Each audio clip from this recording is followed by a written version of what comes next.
కాంక్షంత కర్మణం సిద్ధి యజంత్ర దేవతా క్షిప్రం హీ మనుష్యలోకే సిద్ధిర్భవతి కర్మగా. అంటే దేవతలను పూజించినందువల్ల దేవుడి కన్నా వాళ్ళు ముందుగానే వరాలు ప్రసాదించేస్తారు, వాళ్ళు దయ చూపిస్తారు అన్నది చెప్పబడింది. అంటే విప్లవాలు దధీచి సువచ్చనాకుడు, దధీచికి దేవతలంతా వాళ్ళ ఆయుధాలు ఆయన దగ్గర ఉంచిపోతారు. కొంతకాలానికి ఆయన వాళ్ళు రానందువల్ల ఆయుధాలంతా ఆయన శరీరంలో జీవించుకునేస్తారు. తర్వాత కొంతకాలం తర్వాత వాళ్ళు వచ్చి అడిగినప్పుడు ఆయన అగ్ని ప్రవేశం చేసుకొని తన అస్థిలను వాళ్ళకి ఇచ్చేస్తారు. దాంతో విశ్వకర్మ వజ్రాయుధం చేసి ఇంద్రుడికి ఇస్తారు. ఈ దధీచి చితిలో ఉన్నప్పుడు సువచ్చల ఆ చితిలో పడి మరణించడానికి దూకినప్పుడు గర్భస్థ శిశువు బయటపడిపోతాడు. అతని అక్కడున్న విప్లవ వృక్షంలో చదువు నుంచి అమృతం తీసి అతని పెంచినందు వల్ల అతడు విప్లవాడు అని చెప్పబడింది. విప్లవాడు మంచి జ్ఞాని అయినా కూడా అతను కొంచెం క్రోధం ఎక్కడో మిగిలిపోయింది. అంటే సంజాయితే కామ క్రోధం భవతి అంటారు. ఆ క్రోధం అతను అతను శివుడి తపస్సు చేసి అప్పుడు అడతాడు. శివుడు ప్రత్యక్షుడికి ఏమంటే, మా నాన్నని దేవత వల్ల మా నాన్న చనిపోయాడు కాబట్టి ఆ దేవత కూడా మీరు కాల్చేయవాలా మీ దాంట్లో ఇది కాదురా, అది మంచిది కాదు నాయన, దేవతలంతా మీకు సహాయం చేస్తున్నాడు, అలా చేస్తే కాదు అంటే కాదు ప్రతీకారం నాకు అది చేసి తీరాలంట. సరే శివుడికి ఏమి మాట మారకుండా ఒక్కసారి దధీచి చూస్తాడు. దధీచి చూస్తే ఆయన లోపల మంటలు జరగలుగుతూ ఉంటుంది, రోమాలంతా కాలిపోతా ఉంటుంది. అయ్యా నేను వాళ్ళని కాల్చబట్టి నన్ను కాలుస్తూ ఉంటారంటే, ఆయన దేవతలంతా వరుణ రూపంలో, వాయు రూపంలో, అగ్ని రూపంలో నీలో ఉన్నారు. మొట్టమొదటి వాళ్ళు దహించాలా, దహించాలి నువ్వే దహించిపోతావు కాబట్టి వాళ్ళకన్నా ముందు నువ్వు దహించిపోతావంటే అలా అన్న మాటని వెనక్కి తీసుకుంటాడు. తర్వాత ఆయన తపస్సు చేస్తాడు. కాబట్టి దైవ బలం ఎంత ఉన్నాడో మంచి కార్యానికి అయితే అది ఉపయోగపడుతుంది. దైవం దర్శనం. ఇప్పుడు రెండు విధంగా వేదికకి రాష్ట్రంగా కోరుకుంటున్నాము. మహారాజుని కులం అంత సత్యగా కోరుచున్నాము.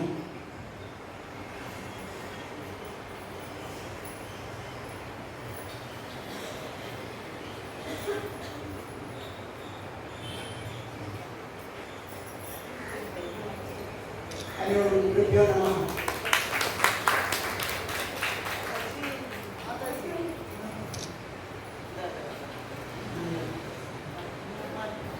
హరి ఓం మాన్య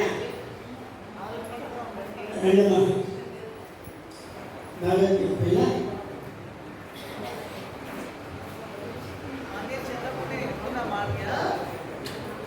చిన్నప్పుడు ఎత్తుకుంటా కదా మామయ్యని, నాకన్నా ఎంత హైట్ మీద చూడండి.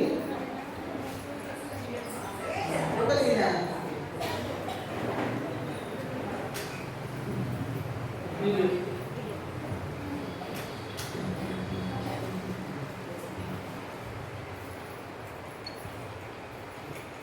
మైండ్ దగ్గర మైండ్ దగ్గరికి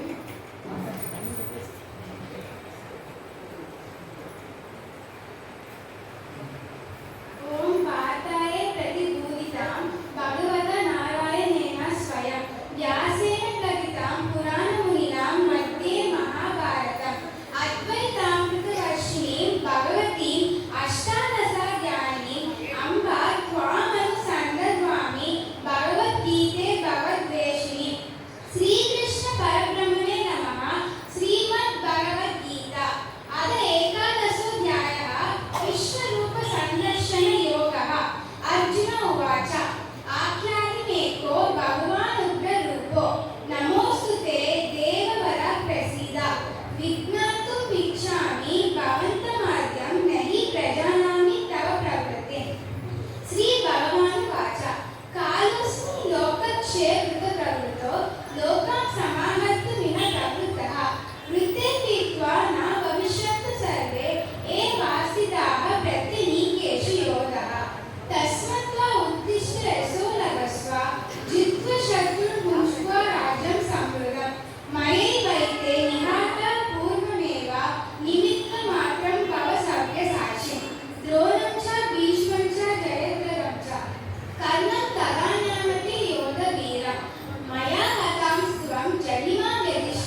जगत्प्रकृष्यति अनुरज्यते च रक्षांसि भीतानि दिशो द्रवति सर्वे नमस्यन्ति च सिद्धसङ्गाः कस्माच्च तेन नमेरन्महात्मा गरीयसे ब्रह्मण्योऽपि आदिकर्ते अनन्तदेवेश जगन्निवास त्वमक्षरं सदसत् तत्परं यत् प्रमादिदेवः पुरुषः पुराणः त्वमस्य विश्वस्य परं निधानम् वेदासि वेद्यं च परं च धाम त्वया ततं विश्वम् अनन्तरूप वायुर्यमो अग्नि वर्णशशाङ्कः प्रजापतिस्त्वं प्रापितामहश्च नमो नमस्तेऽस्तु सहस्रकृत्वः पुनश्च भूयोऽपि नमो नमस्ते नमः पुरस्तादथ पृष्ठतस्ते नमोऽस्तुते सर्वत एव सर्व अनन्तवीर्यमितविक्रमस्त्वं सर्वं समाप्नोषि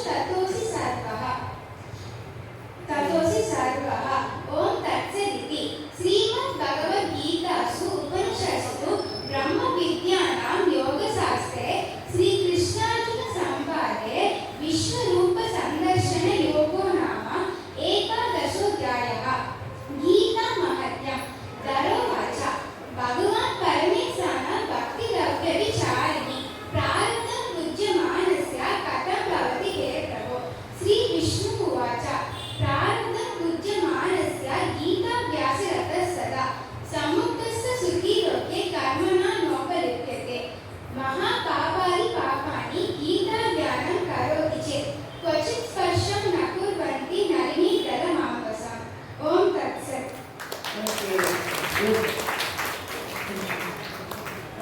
very nice.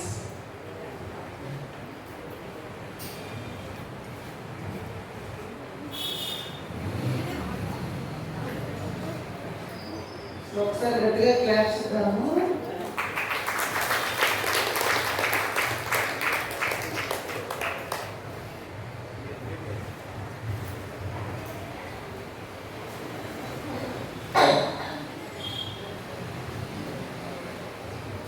Very good girl.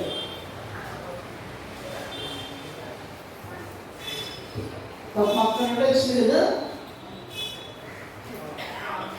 అక్కడ నుండి వచ్చింది.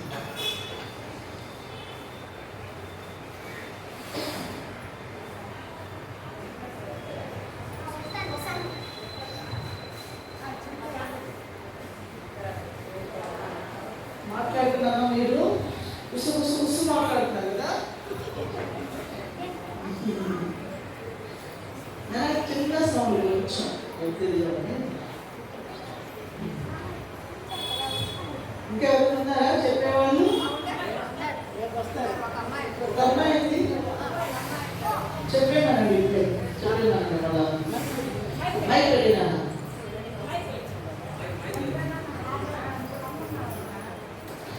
మానే ఒకసారి పాప మానే గారు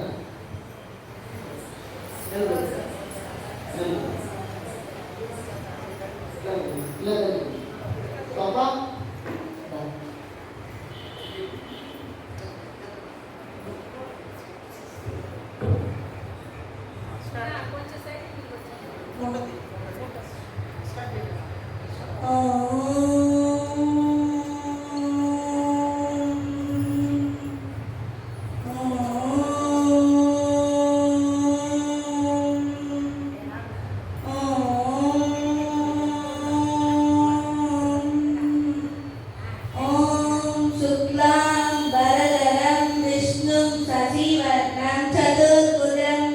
प्रसन्नवदनं ध्याये सर्वविघ्नोपशान्तये। ॐ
तस्य प्रज्ञा प्रतिष्ठिता यदा संहरते चायं कूर्मोऽन्यानीव सर्वशः इन्द्रियाणीन्द्रियार्थेभ्यः तस्य प्रज्ञा प्रतिष्ठिता विषया विवर्तन्ते निरारस्यते नः रसवर्जं रसोऽप्यस्य परं दृष्ट्वा निवर्तते यततोऽपि कौन्तेय पुरुषस्य विवर्जितः इन्द्रियाणि प्रमादीनि हरन्ति प्रसवं मनः तानि सर्वाणि संयम्य युक्त आसीत् मत्परः वशे हि यस्येन्द्रियाणि तस्य प्रज्ञा प्रतिष्ठिता ध्यायतो विषयान् पुंसः सङ्गस्तेषु बधायते सङ्गात् सञ्जायते कामः कामात् क्रोधो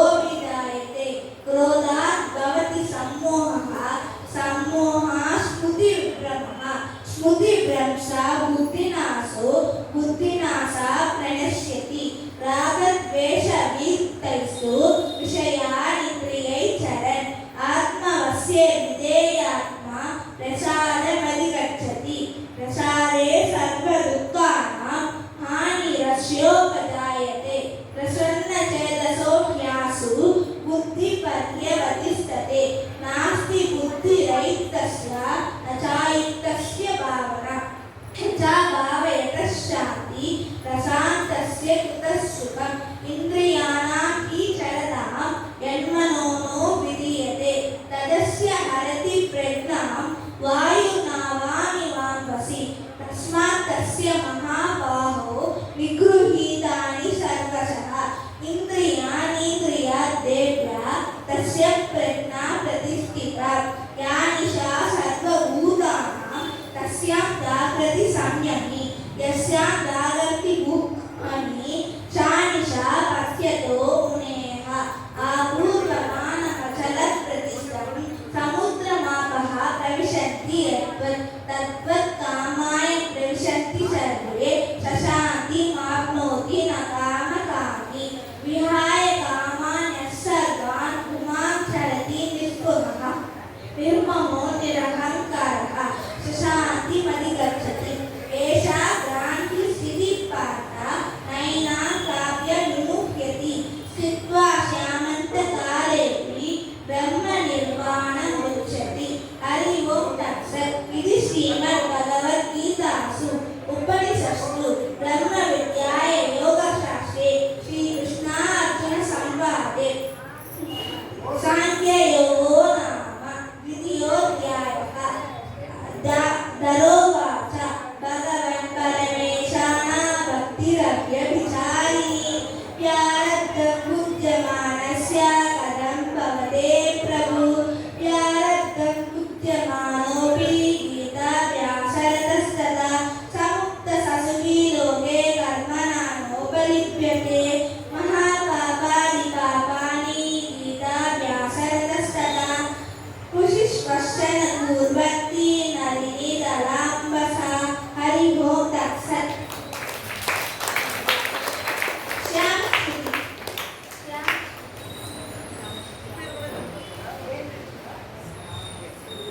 మాన్యశ్రీ కదమ్మా Shyamashruti very good Shyamashruti God bless you ఒకసారి గట్టిగా శ్యామశ్రుతికి కూడా మాట క్లాప్స్ ఇవ్వండమ్మా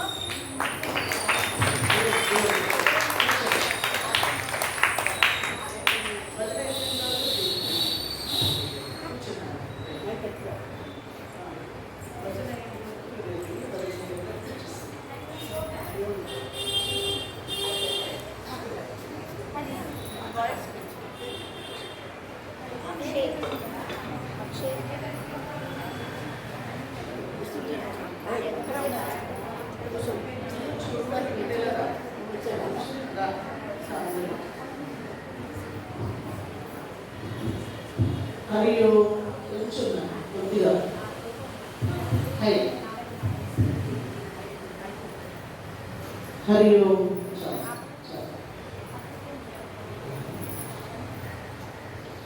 దాగుడు మూతలవు లలాటను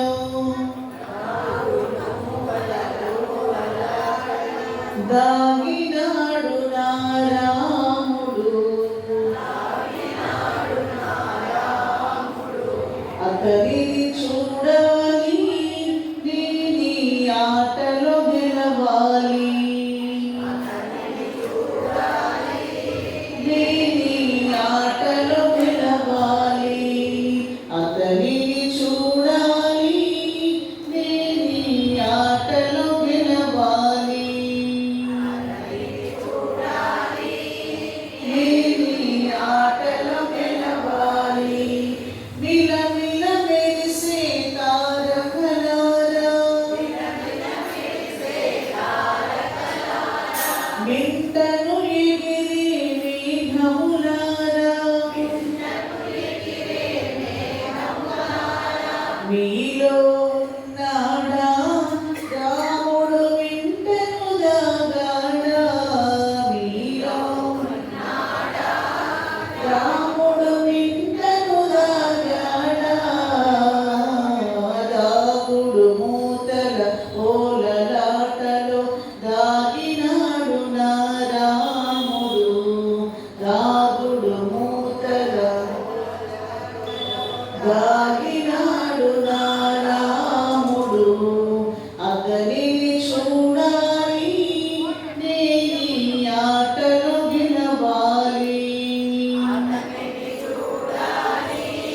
నీ ఆటలో గెలవాలి అతనిని చూడాలి నీ ఆటలో గెలవాలి నీ ఆటలో గెలవాలి చక చక సాగే ఓ చిరుగాలి గలగల పారే ఓ సెలయేరు చక చక సాగే ఓ చిరుగాలి గలగల పారే ఓ సెలయేరు రాముని చూచారా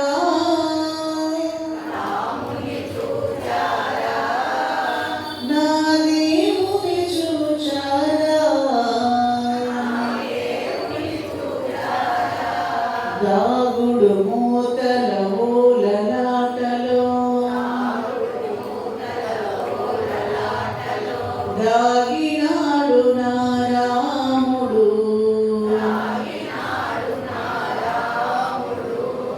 అతనిని చూడాలి నీ ఆటలో గెలవాలి అతనిని నీ ఆటలో గెలవాలి కణకణలాడే జాతవేదుడా కళకళలాడే ధరణి భారతి రాముని చూచారా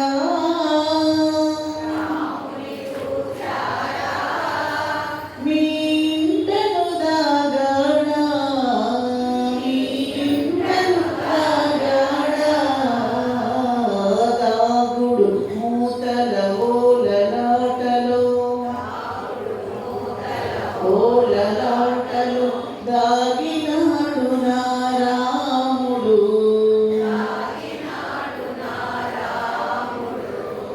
అతనిని చూడాలి నీ ఆటలో గెలవాలి అతనిని నీ ఆటలో గెలవాలి కిలకిలలాడే పక్షుల్లారా నిగనిగలాడే వృక్షములారా కొండల్లారా కోనల్లారా రాముడు ఉన్నాడా రాముడు మీలో దాగి ఉన్నాడా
దాగుడు మూతల ఓలలాటలో దాగినాడు నా రాముడు అతనిని చూడాలి నేని ఆటలో గెలవాలి నేని ఆటలో గెలవాలి అతనిని చూడాలి నేని ఆటలో గెలవాలి అతనిని చూడాలి నేని ఆటలో గెలవాలి నేని ఆటలో గెలవాలి.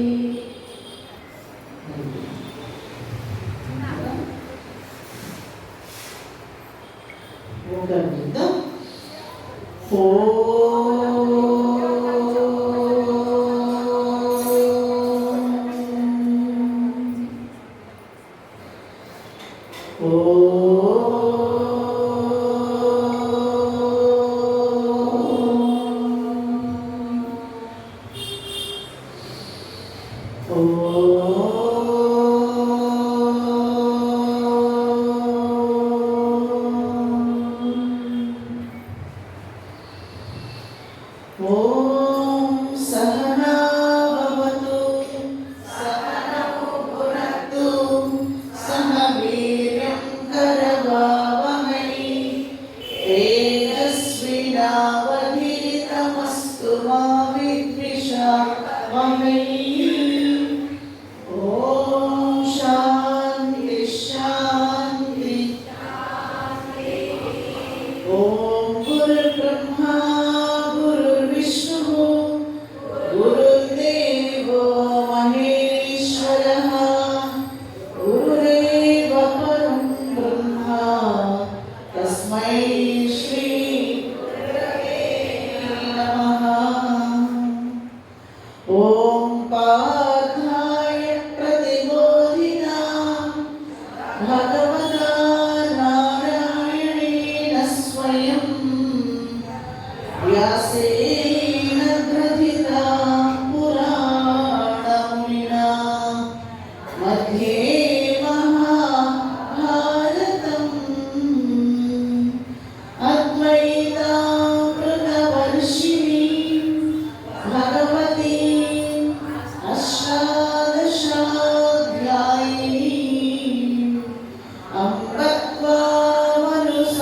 అమృత్వామనుసందధామి భగవద్గీతే భగవద్వేషిణి.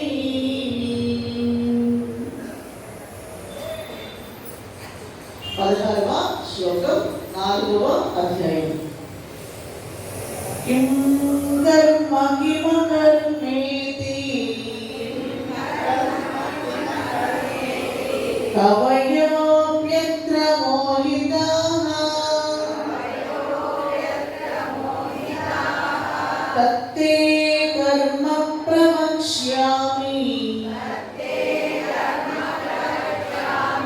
యజ్ఞాత్వా మోక్షసే శుభాత్ కర్మణో హ్యవిబోధవ్యం బోద్ధవ్యం చ వికర్మణః అకర్మణశ్చ బోద్ధవ్యం గహనా కర్మణో గతిః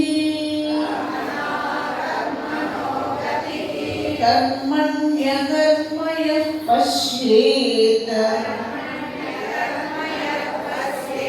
అకర్మణి చ కర్మయః స బుద్ధిమాన్ మనుష్యేషు సయుక్తః కృత్స్న కర్మకృత్ యస్య సర్వే సమారంభాః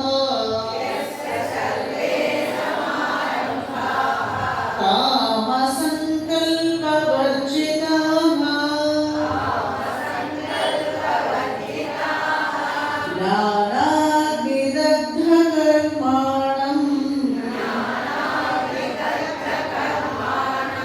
తమాహుః పండితంబుధాః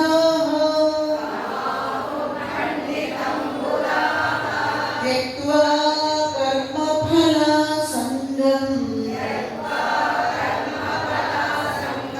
నిత్యతృప్తో నిరాశ్రయః కర్మణ్యభిప్రవృత్తోపి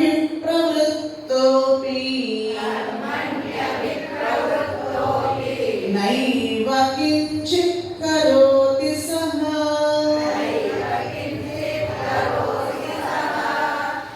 ఇక్కడ కర్మ, అకర్మ, వికర్మ, యజ్ఞకర్మ ఇట్లా పేర్లన్నీ మీకు 4వ అధ్యాయంలో ప్రారంభమవుతాయి.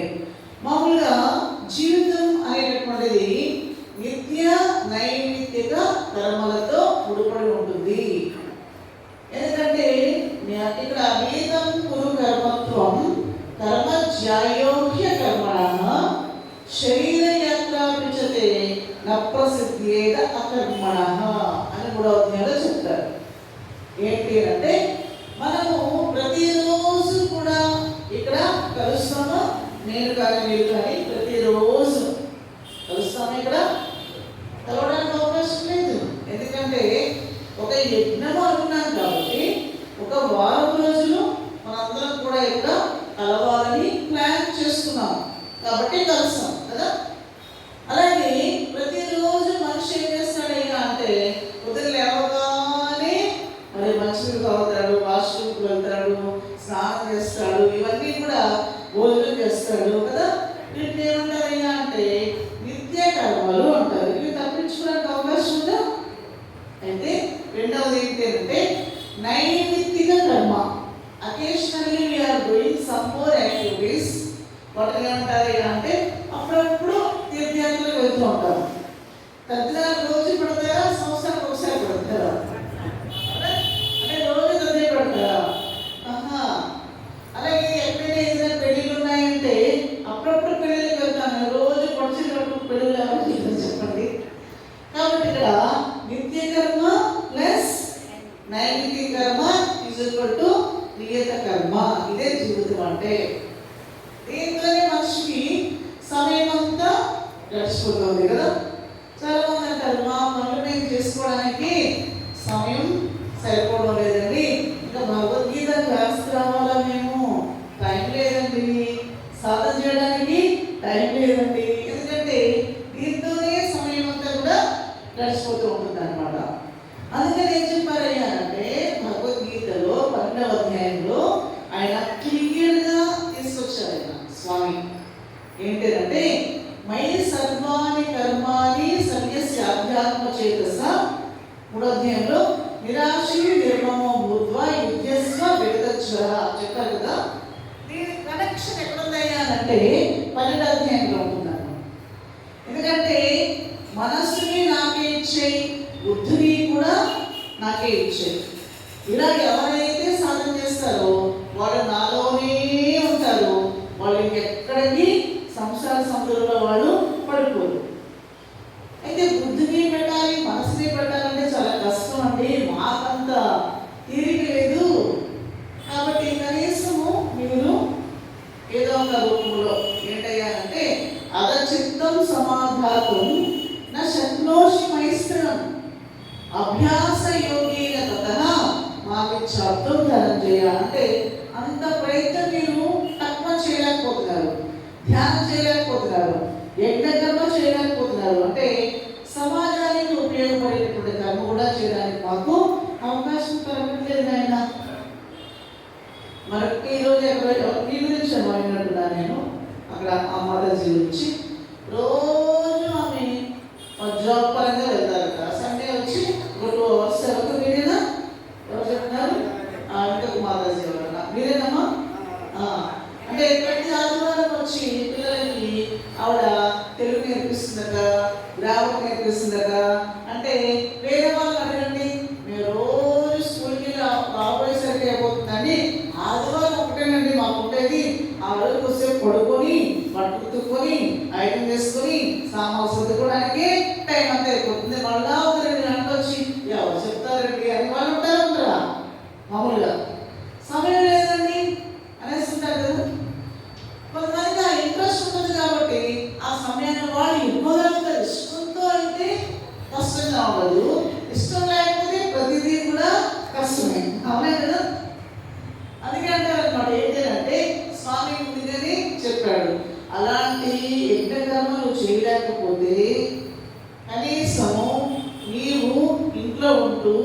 నీ భార్య పిల్లల్ని, ఇంట్లో అత్తమామల్ని, నీ యొక్క పిల్లల్ని, నీ భర్తని, నీ జాబ్ని అయినా భగవంతుడు దయ వల్ల నేను ఈ పనులన్నీ కూడా చేయగలుగుతున్నాను అని కనీసం ఒక నమస్కారమే పెట్టు.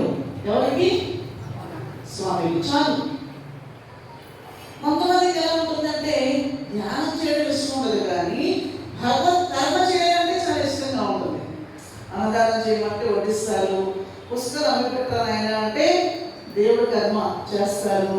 అంటే ఇంట్రావర్ట్ అవ్వడం అంటే ఇష్టం ఉండదు, కానీ ఎక్స్ట్రావర్ట్ అంటారు అనమాట. అంటే బాధ్యమైనటువంటి పనులు చేయమంటే పిల్లలు కూడా ఎంత బాగా చేస్తుంటారు కదా, ఎదురుగా చెప్తూ ఉంటే దేవుడి పని.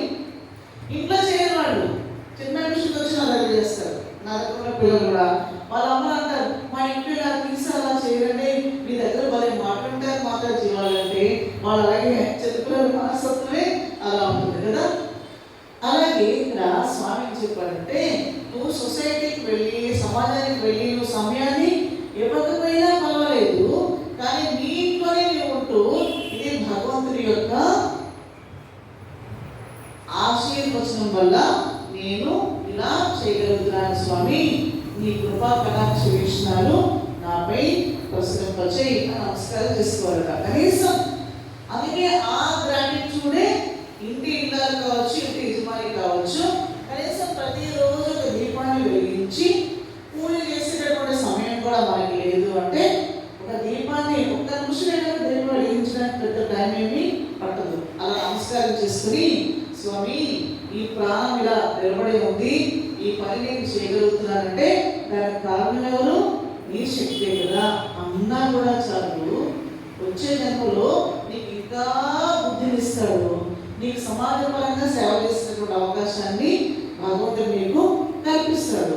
అలా కాకుండా నా పని చేసుకున్నానండి, నా కష్టార్జితం నేను తింటున్నానండి, నేను ఎవరి మీద డిపెండ్ అవ్వట్లేదండి, ఇంకా దేవుడికి ఎదురు దానం పెట్టాలండి అనేవాళ్ళు కూడా ఉంటారు. అవునా? అందుకని ఒక మహాత్ముడు చెప్తాడు ఏంటి అంటే పూజ అంటేనంట ఒక గ్రాటిట్యూడ్ అంట. గ్రాటిట్యూడ్ అంటే ఏంటి? ఒక కృతజ్ఞత. అంటే ఒక తండ్రి ఇంట్లో ఆయన కష్టపడి సంపాదించి పిల్లలను పోషిస్తూ ఉంటాడు. ఇప్పుడు ఒక 5వ క్లాస్ పిల్లవాడు, 6వ క్లాస్ పిల్లవాడు ఇంట్లో ఉన్నాడు అనుకోండి, తండ్రి ఎక్కడుండో ఎండను పడి వచ్చాడు, బాగా ఎండలు ముదిరిపోతూ ఉన్నాయి, మధ్యాహ్నం 2 గంటలకు వచ్చాడు. రాగానే పిల్లవాడు ఫ్రిడ్జ్లో నుంచి ఒక వాటర్ బాటిల్ తీసి, నాన్న నువ్వు చాలా కష్టపడి చెమట వస్తూ వచ్చావు, ఇదిగో ఈ చల్ల నీళ్ళు తాగు అన్నాడు అనుకోండి, ఆ తండ్రి ఎంత మురిసిపోతాడు కదా. చిన్న అబ్బాయికి ఎంత జ్ఞానం ఉంది కదా, నా మీద ఎంత ప్రేమ కదా వీడికి. ఎందుకంటే ఫ్రిడ్జ్ అబ్బాయి కొండ, వాటర్ అబ్బాయి కొండ, వాటర్ అబ్బాయి కొండ, ఎవరంతా కూడా తండ్రి యొక్క కష్టార్జితమే. ఇంకొంచెం యాపిల్ కట్ చేసి నోట్లో పెట్టాడు అనుకోండి, ఇంకా తండ్రి కలవ నుంచి నీళ్ళు వచ్చేస్తే అబ్బా నా కొడుక్కి నా మీద ఎంత ప్రేమ కదా. వాడు ఎవరైనా సంపాదించాడు యాపిల్, కష్టపడ్డా? మరి ఏంటంటే దీన్ని అంటారు అంటే ఈ ప్రపంచంలో మన తల్లి గర్భం నుంచి మనం ఏమీ తీసుకురాలేదు. అవునా? మరి చిన్న పండు దేవుడి దగ్గర పెట్టి స్వామి ఇది నీదేనయ్యా అనాలి కాదు. ఈ ప్రపంచమే నీది, ఈ పంచభూతాలే నీవి, దాంట్లో ఈ పాంచభౌతికమైనటువంటి శరీరం కూడా నీదే. కాబట్టి నేను నీకు అన్ని వేళలా కూడా నీకు నేను ఎప్పుడు కూడా గ్రాటిట్యూడ్గా ఉంటున్నానని నైవేద్యం పెట్టడం అంటే ఇంకేంటో కాదు కదండి. అగరబత్తులు వెలిగిస్తున్నాం, వాయుదేవుని ఆరాధించడం, హారతిస్తున్నాం, అగ్నిదేవుని ఆరాధించడం, పంచభూతాలన్నింటినీ కూడా పూజ చేయలేం కదా. అందుకనే పంచాయతన పూజ అంటారు. ధూప దీప నైవేద్యాలను కూడా ఇస్తూ ఉంటాం. చివరి ఏం చేస్తామండి? నమస్కారం పెడతాం.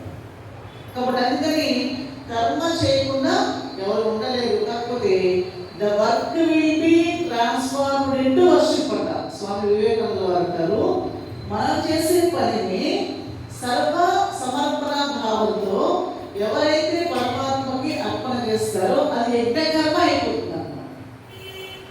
ఒక డాక్టర్గా ఉన్నారనుకోండి, డబ్బు కోసం వ్యాపారం కాదు కదా, హృదయపూర్వకంగా ఆ వృత్తిని చేశారంటే ఆయన డాక్టర్ వృత్తికి న్యాయం చేసినట్టే. ఆయన ఎక్కడికి వెళ్ళక్కర్లేదు, ఏ గుడికి వెళ్ళక్కర్లేదు,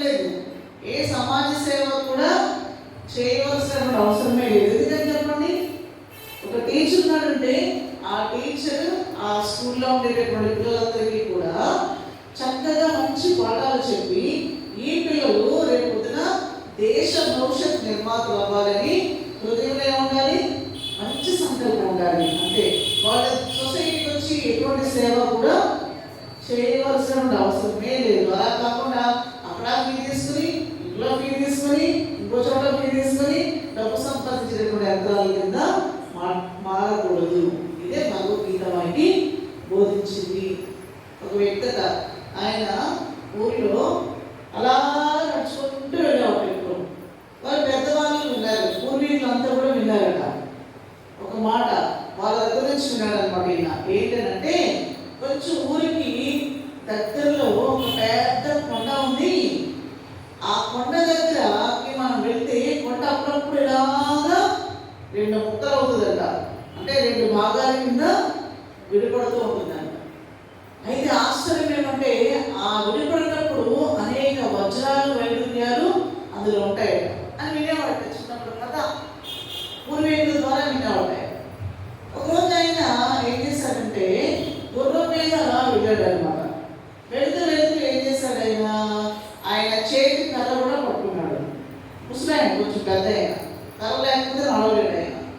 ఆ కర్ర ఈయన కోటేశ్వరుడే కాబట్టి ఆ కర్రకి ఏముందయ్యా అంటే కట్టికి ఇలా పట్టుకునేటువంటి కట్టికి బంగారు పొన్ను ఉందన్నమాట. దానికి తయారు చేయించుకున్నాడు అనమాట. ఎందుకంటే అందరూ చూస్తారు కదా, ఈ కలర్ ఒకటి ఈ కర్ర ఒకటి అందరూ చూస్తారు కాబట్టి మేము ధనవంతులను చూపించాలంటే ఆ విధంగా చేసుకునేవాళ్ళు అనమాట. ఆశ్చర్యం ఏమంటే ఆ రోజు ఏం జరిగిందంటే అన్ఎక్స్పెక్టెడ్గా ఆ కొండ 2గా చీలింది. ఆయన ఉన్నప్పుడే ఆయన ఆశ్చర్యపడి అనమాట. గుర్రాన్ని అక్కడ పెట్టేసేసి వెంటనే లోపలికి వెళ్ళిపోయాడు. చూస్తే విరిగుట్లు వెళ్ళిపోయేటటువంటి వజ్రాలు వైడూర్యాలు అన్ని కళ్ళ మీద కనిపిస్తున్నాయన్నమాట. వెంటనే ఏం చేశాడయ్యా అంటే గోనె పట్టాలు తీసుకుని ఎన్ని కావాలంటే అని ఆ గోనె పట్టాల గోతాల్లో వేసేస్తున్నాడు అనమాట. వేసేసుకుని వెంటనే చాలా ఫాస్ట్గా వచ్చి ఆ గుర్రం పైన అటు ఇటు వేసేస్తాడు అనమాట. ఇంకా చివరిలో ఇంకా వెళ్ళిపోదాం అన్న మూమెంట్లో ఆయనకి గుర్తొచ్చింది ఏంటి, లోపల బై మిస్టేక్ నేను కలపడం మర్చిపోయాను. ఏంటండి ఇదిగో ఈ బంగారు పోనున్న కర్ర పోతే పోయిందని వదిలేస్తుంటే బతికిపోయేవాడు. ఆశ్చర్యం ఏంటంటే మరొక పాయింట్ ఆయన విన్నది ఏంటంటే అది కొద్ది సమయం మాత్రమే తెరుచుకుంటుంది. ఏంటి కొండ. ఈ బంగారు పొన్నున్న కర్ర మర్చిపోయిన లోపలికి వెళ్ళాడు. తెచ్చుకునే లోపల ఏమైందండి ముసుగు. ఇది అత్యాస అంటే కదా. హాయిగా కొన్ని 100 వేల కర్రలు తయారు చేసుకోవచ్చు కదా బంగారంతో. మరి ఎందుకంటే చిన్నదానికి అంత ఆశ నీకు. పాపం చూశారు ఊళ్ళో జనాలంతా ఈ గుర్రం పలానా సేఫ్టీ. బట్ ఆయన మనిషి ఎక్కడ వెళ్ళిపోయాడు తెలియట్లేదు. గోతాలు ఉన్నాయి, వజ్రాలు వైడూర్యాలు ఉన్నాయని ఊళ్ళో జనం అంతా కూర్చొని దాన్ని ప్రయోజనకరమైనటువంటి పనులు చేయడానికి ఒక కమిటీని ఏర్పాటు చేసుకుని మంచి పనులు చేశారనమాట. అంటే ఆ చిన్న ఆశ మనిషిని ఏం చేస్తుందో దీన్ని బట్టి మనం అర్థం చేసుకోవాలి. అందుకని నేను నేను నేను నేను ఈ నేను అన్నది చాలా కష్టమైన జాబ్ కదండి. అందుకని ఏం చెప్పాడయ్యానంటే సర్వసమర్పణ భావన. స్వామి చిన్నానందజీ అంటారు, ట్రైన్లో ఒక వ్యక్తి ఎక్కితే మూట మోసుకుంటూ వచ్చారట. ట్రైన్ ఎక్కేశారు. ఆ మూట తల మీద ఉంది, కింద దించట్లేదు. ట్రైన్లో సీట్లో కూర్చున్నాడు. మన పక్కన అడిగాడు, ఏమైనా మూట తీసేసి కింద పెట్టుకోవాలంటే అమ్మో ట్రైన్ నన్ను మోసి నా మూటని కూడా ఎలా మోస్తుందండి అన్నట. ఒరేనైనా నువ్వు మోసినా పోయినా కూడా ఎవరా మోసేది నిన్ను నీ మూటని అంటే ట్రైన్ కదా దేవుడా. అలాగే మనం ఏం చేస్తామయ్యా అంటే అంతా ఆయనే, కానీ మధ్యలో మనం వేస్తుంటాం నేను దీని వల్లే ఈ బాధలు నీకు కదా. కాబట్టి ఇదే కర్తృత్వ భావన భోక్తృత్వ భావన అంటారు. ఈ 2 కూడా లేకుండా ఎవరైతే ఉంటారో అలాంటి వాళ్ళకి జ్ఞానాగ్ని దగ్ధ కర్మానం అయిపోయింది. కర్మలన్నీ కూడా వేయించినటువంటి ఇస్తుంది.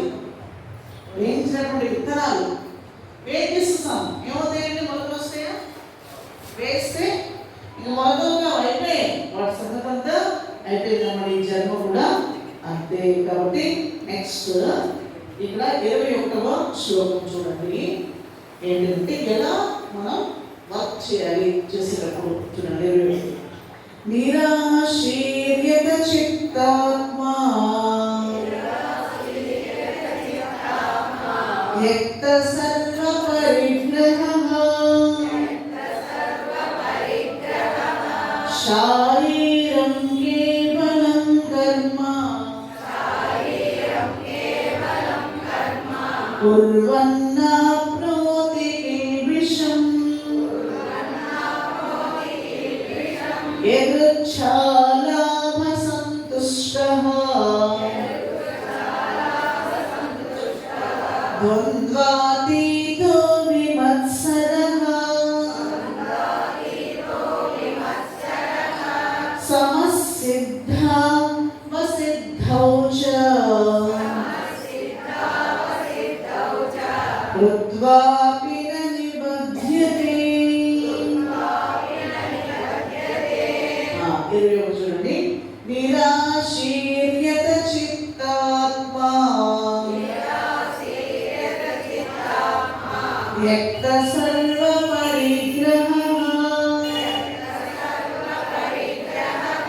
శారీరం కేవలం కర్మ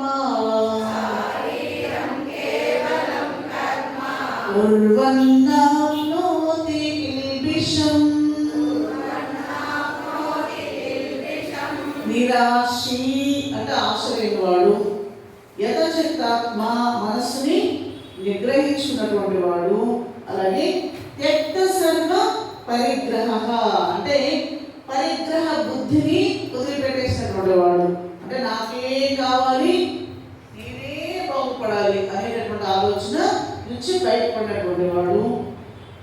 అలాగే నెక్స్ట్ ఇంపార్టెంట్ అయినటువంటి పాయింట్ అనమాట, శారీరం కేవలం కర్మ. శరీరం ద్వారా పని చేసుకుంటూ ఆయన వెళ్ళిపోతూ ఉంటాడు అనమాట. వచ్చినటువంటి కర్మని భగవదర్పణ భావంతో చేసుకుంటూ ఆయన వెళ్ళిపోతూ ఉంటాడు. కుర్వన్నాప్నోతి కిల్బిషం. ఈ విధంగా చేసినటువంటి కర్మయోగి ఎటువంటి పాపాన్ని కూడా పొందడు. కాబట్టి ఇది చాలా మంచి అద్భుతమైనటువంటి కర్మయోగ రహస్యాన్ని తెలియజేస్తుంది అన్నమాట ఈ శ్లోకం. ఏంటి అంటే ఇది పెద్ద పెద్ద మనకి సిఇఓస్ ఉంటారు చూసారా, పెద్ద పెద్ద కంపెనీలు ఉంటాయి, దానికి మేనేజర్స్ ఉంటారు, సిఇఓలు ఉంటారు, తర్వాత హెచ్ఆర్లు ఉంటారు. ఈ మధ్యకాలంలో పిల్లలు కూడా చూడండి బాగా సంపాదించాలి అంటే ఒక ఈలర్నింగ్ ప్రాసెస్ ఉంటుంది వాళ్ళందరికీ కూడా. ల్యాప్టాప్ వేస్తూ కూడా పనిచేస్తూ ఉంటారు. మన ఇంట్లో కూడా మన పిల్లలు పనిచేస్తూ ఉంటారు. అలాగే ఒక ఇంట్లో యజమానురాలే కావచ్చు, ఒక స్త్రీమూర్తి కావచ్చు, లేదా ఒక స్కూల్లో ఒక హెడ్ మాస్టర్ కావచ్చు, లేదా ఒక కరస్పాండెంట్ కావచ్చు. ఒక కాలేజ్లో మెయిన్ మేనేజ్మెంట్ అంతా కలిపి ఒక వ్యక్తి నడిపిస్తూ ఉంటాడు. ఆయన ఎక్కువ కనిపించదు. ఎక్కడ కనిపిస్తాడు అంటే మేనేజ్మెంట్లో ఉండేటటువంటి వాళ్ళకు మాత్రమే ఈ వ్యక్తి కనిపిస్తాడు తప్ప ప్రతి స్టూడెంట్కి ఆయన తెలియకపోవచ్చు కూడా, అవునా కదా? కాబట్టి ఇట్లాంటి సెక్షన్స్లో ఉండేటటువంటి వాళ్ళు ఎవరైతే ఉన్నారో, అలాగే ప్రతి ఇంట్లో కూడా ఒక గృహిణి గృహస్థాశ్రమ ధర్మాన్ని పాటించేటటువంటి తల్లి కూడా కావచ్చు. అంటే అది చిన్న వర్కైనా పెద్ద వర్కైనా కూడా. మరి ఈ ప్రపంచాన్ని పరిపాలించేటటువంటి శక్తి ఎవరిలో ఉంది చెప్పండి? మన చిన్న ఫ్యామిలీని నడపడానికి ఎంతో ప్లానింగ్ చేస్తుంటారు కదా, ఎన్నెన్నో ప్రణాళికలన్నీ కూడా వేస్తూ ఉంటాం. మరి ఈ విశ్వాన్ని నడిపించేటటువంటి పరంధాముడు ఎంత ప్రణాళికాబద్ధంగా ఉన్నాడో దీన్ని బట్టి మనం అర్థం చేసుకోవచ్చు కదా. అందుకని ఏం చెప్పారయ్యా అంటే పని చేస్తూ ఉన్నప్పుడు ఎలా ఉండాలి అని అంటే ఇక్కడ 3 పాయింట్స్ చెప్పారనమాట. ఏంటి అంటే చూడండి, ఇక్కడ భవిష్యత్ అంటే భవిష్యకాలపు యాంగ్జైటీస్ అంటారు చూసారా. వర్తమానంలో tension tension tension tension, past memories అంటే పోయిందంటూ చూసారు, గడిచిపోయిన దాని గురించి ఒకటే ఆలోచిస్తారు. తర్వాత ఫ్యూచర్ యాంగ్జైటీస్ అంటారు. Present tensions. పనిచేసేటప్పుడు ఒక వ్యక్తి ఒక ఆఫీస్లో పనిచేస్తూ ఉంటే ఆయన దగ్గరికి టేబుల్ పైన ఆల్రెడీ కొన్ని ఫైల్స్ ఉంటాయి. ఎందుకంటే ఫైల్ వర్కింగ్ చేసేటటువంటి వ్యక్తికి ఆల్రెడీ ఇంత దొరుకుతుంది, అర్జెంట్ అర్జెంట్ అర్జెంట్ అనే ఉంటాయి కూడా కదా. ఈ వ్యక్తి చూస్తూ ఉంటాడు ఒక పక్క కలెక్ట్ చేస్తూ ఉంటాడు. ఈ లోపల గుమస్తా వచ్చి మళ్ళా ఇంత దగ్గర పెట్టి ధాపని పెట్టేసి వెళ్ళిపోతుంటాడు. అవి మరీ అర్జెంట్ అని వస్తుంది, ఇది చాలా అర్జెంట్ అంట, సారీ అంటాడు కదా. ఈ వ్యక్తి ఏం చేస్తాడయ్యా అంటే పనిని చేస్తున్నాడు, ఒక పని అంటే ఒక ఫైల్ చూస్తున్నాడు. యాంగ్జైటీ అంటే టెన్షన్ పడిపోతుంటాడు. ఇదే చేయలేడు, ఇదేమో కుప్ప కనిపిస్తుంటుంది, ఆ కుప్ప కూడా కనిపిస్తుంటుంది. అయ్యో ముందు చేసేస్తుంటే అయిపోయింది, ఇప్పుడు నేను చేయలేకపోతున్నాను, ఇదేమో అర్జెంట్ అంటున్నాను అని పని చేయడానికి ఆయనకి అవకాశం ఉంటుందా? ఏమైపోతుంటాడండి ఆయన? గడిబిడి గందరగోళం కదా. ఎగ్జామ్ రాసేటటువంటి అమ్మాయిలు, ఆడపిల్లలు, మగపిల్లలు కూడా ఈ విధంగానే టెన్షన్ అయిపోయి డే నైట్ చదువుతుంటారు, బాగా మంచి మార్కులు రావాలనే కోరుకుంటారు. ఈ టెన్షన్ పడాలనుకోండి, ఎగ్జామ్ ఫోబియా ఉందనుకోండి, మర్చిపోతారు, కొత్త చదివిందంతా మర్చిపోతారు. ఆ టెన్షన్లో 1 మార్కు 2 మార్కులు పోతే వాళ్ళ కిందకి వచ్చేస్తారు మళ్ళా కదా. ఇదే అన్నమాట చాలా మంది చేసినటువంటి తప్పిదాలు. అందుకని టెన్షన్ పడద్దు. ఎందుకంటే ఆల్రెడీ నువ్వు దూకేసావు సముద్రంలోకి. దూకిన తర్వాత ఏం చేయాలండి? అనవసరంగా దూకాను, నాకు అప్పుడే చెప్పారు దూకితే నీకు ఈత రాదని, కానీ నేను వినలేదు, కానీ దూకాను కదండి. ఏదైతే తీసుకున్నాను ఇంజనీరింగ్ నాకే అర్థం కావట్లేదు, ఏదైతే తీసుకున్నానో ఎంబీబీఎస్ చదువులు నాకు ఒక్క ముక్క కూడా అర్థం కావట్లేదు, అనవసరంగా సీఏ అయిపోదాం అంటున్నారు, ఈ ఎగ్జామ్స్ ఏంటారు ఆయన ఎలా ఉన్నాయి అని వాడు పాపం ఏడుస్తూ ఉంటాడు. తల్లిదండ్రులకు చెప్పలేడు, చదువుకోలేడు, పుట్టికి స్వర్గానికి ఎక్కడైనటువంటి ఆడలాగా తయారైపోతాడు అనమాట కదా. ఒకటే anxiety, future anxiety, project tension, fast memories, ఇవన్నీ ఉండడం వల్ల వర్క్ని సరిగ్గా చేయలేకపోతాడు. ఆమె కరెక్ట్గా నాకు చెప్పండి. అందుకని స్వామి ఇక్కడ వర్క్ అంటే టిప్స్ ఫర్ వర్క్ అనమాట. అంటే ఒక మంచి పని చేయాలి అని అంటే చిన్న ఎగ్జాంపుల్ ఏంటంటే స్వామి చిన్నాజీ అంటారు, కాఫీ తాగేటప్పుడు ప్రశాంతంగా తాగాలి. తాగేస్తే ఒక పని అయిపోద్ది కదండి, తినేస్తే ఒక పని అయిపోద్ది అనేటటువంటి దాంతో మీరు చేస్తే కలిసి తిండి కూడా నువ్వు టెన్షన్గా తింటూ ఉంటే అది మొదలుపడుతుందా? ఒక్క 5 నిమిషాలు కదా మనం కాఫీ తాగుతాం. మనం కాఫీ తాగడానికి అరగంట తీసుకుంటామా? ఇస్తాం కదా. ఆ కాఫీ తాగేటప్పుడు అందుకే చాలా మంది భోజనం చేసినప్పుడు కూడా మాట్లాడితే సగం గాలినే మనం భోజనం చేసుకుంటామంట. అందుకే నాకు సరిగ్గా తింటామంట. అందుకని ఆశ్రమాల్లో మాట్లాడించకూడదు, కామ్గా హరే రామ రామ రామ హరే హరే, హరే కృష్ణ కృష్ణ కృష్ణ హరే హరే. అంటే గ్రూప్గా ఒక 500 మంది ఉన్నారు అనుకోండి, ఒక వ్యక్తి హరే రామ్ చెప్తాడు, అంటే నెక్స్ట్ వ్యక్తి, తర్వాత వ్యక్తి, అలా చెప్తూ ఉంటారు. నామం తప్ప మాట్లాడించు. కాబట్టి తినేటప్పుడు అస్సలు మాట్లాడకూడదు అనేటటువంటి ఒక పాయింట్ మనం అర్థం చేసుకోవాలి. తాగేటప్పుడు కూడా ఏ ఆలోచన రాకుండా హాయిగా ఆనందంగా ప్రతి సిప్ని కూడా ఎంజాయ్ చేయాలి. అలా చేస్తే మీరు వర్తమానంలోనే ఉన్నారు అర్థం అనమాట. మనం ఏం ఆలోచిస్తాం చెప్పండి? పాస్ట్కైనా వెళ్ళిపోతాం లేదా ఫ్యూచర్కైనా వెళ్ళిపోతాం కదా. వర్తమానంలో మాత్రం ఉండడానికి మాత్రం మనం ససే మీద ఒప్పుకోము. ఒప్పుకుంటామా? ఉపన్యాసానికి వచ్చారండి, హాయిగా ఈ గంట మీరు ఫిక్స్ అయ్యి ఎక్కడికి వచ్చారు? మాతాజీ భగవద్గీత వినడం కోసం వచ్చారు, అవునా? పక్క వాళ్ళతో ఎందుకు మాట్లాడాలి? అవునా? అలాగే ఇంట్లో వాళ్ళ గురించి ఎందుకు ఆలోచించాలి? రేపటి గురించి ఎందుకు ఆలోచించాలి? ఇప్పుడు ఏం చేయాలి? మాతాజీ ఏం చెప్తే అది వినడానికే ప్రయత్నం చేయాలి. ఇంకా వేరే ఆలోచన ఏమి పెట్టుకోకుండా ఉండగలిగితే అంటే పని చేస్తూ ఉన్నప్పుడు నేను చెప్పేది బాగా ఆలోచించుకుంటున్నాను. అలా అని చెప్పేసి ఏ ప్లాన్ లేకుండా ఏదో తెరచాపు లేనటువంటి గాలిపటం లాగా, లేకపోతే సముద్రంలో ఓడ ఉంటుందట, దాని దిక్సూచి ఉండదట, అది ఎలా పడుతుందో వెళ్ళిపోతూ ఉంటుంది అనమాట, దిక్సూచి లేకపోతే కదా. అలా చెప్పట్లేదు ఇక్కడ మళ్ళా పరమాత్మ ఏంటంటే plan out your work and workout your plan. అంటే నీవు వర్క్ని ప్లాన్ చేసుకోవడానికి ముందే నువ్వు ఆలోచించుకో. మనసు ఒకసారి దూకిన తర్వాత ఇక మళ్ళా అయ్యో రాము అని మాత్రం అనకూడదు కదా, దూకిస్తాం వాళ్ళని. కాబట్టి నిరాశీ యథచిత్తాత్మ అంటే భవిష్యత్ ఆశతో ఉండాలట, భవిష్యత్తు బెంగతో ఉండకూడదు. నేను ఎప్పటికైనా కూడా సాధిస్తా. భగీరథ చూడండి, ఆయన సమయంలో గంగామాత కింద దిగిపోయిందా చెప్పండి. అంతెందుకు రామ మందిరం ఎంతమంది ప్రైమ్ మినిస్టర్లు వచ్చారు, మరి నరేంద్ర మోడీ గారి వల్లనే అయిందని మనం అంటాం, కానీ దాని వెనక ఎంతమంది అయింది, ఎంతమంది ప్రయత్నం చేస్తుంటారు ఆలోచించండి.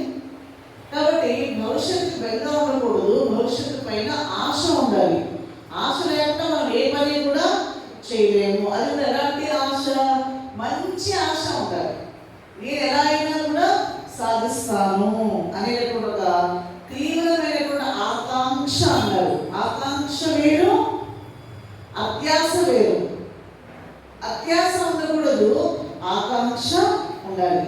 అలాగే ఇక్కడ యథచిత్తాత్మ అన్నారు. అంటే కొంతమంది చూడండి కూర్చున్న చోటు కూడా, చిన్నపిల్లలు చూడండి మీరు, వాడు టెన్షన్ కుదరదు, ఒక నిమిషం కూర్చోనా, చేతులులా ఉంటాడు, కాలులా ఉంటాడు, లేకపోతే కాలు ఎలా ఊపుతుంటాడు, చేతుల్లా ఊపుతుంటాడు.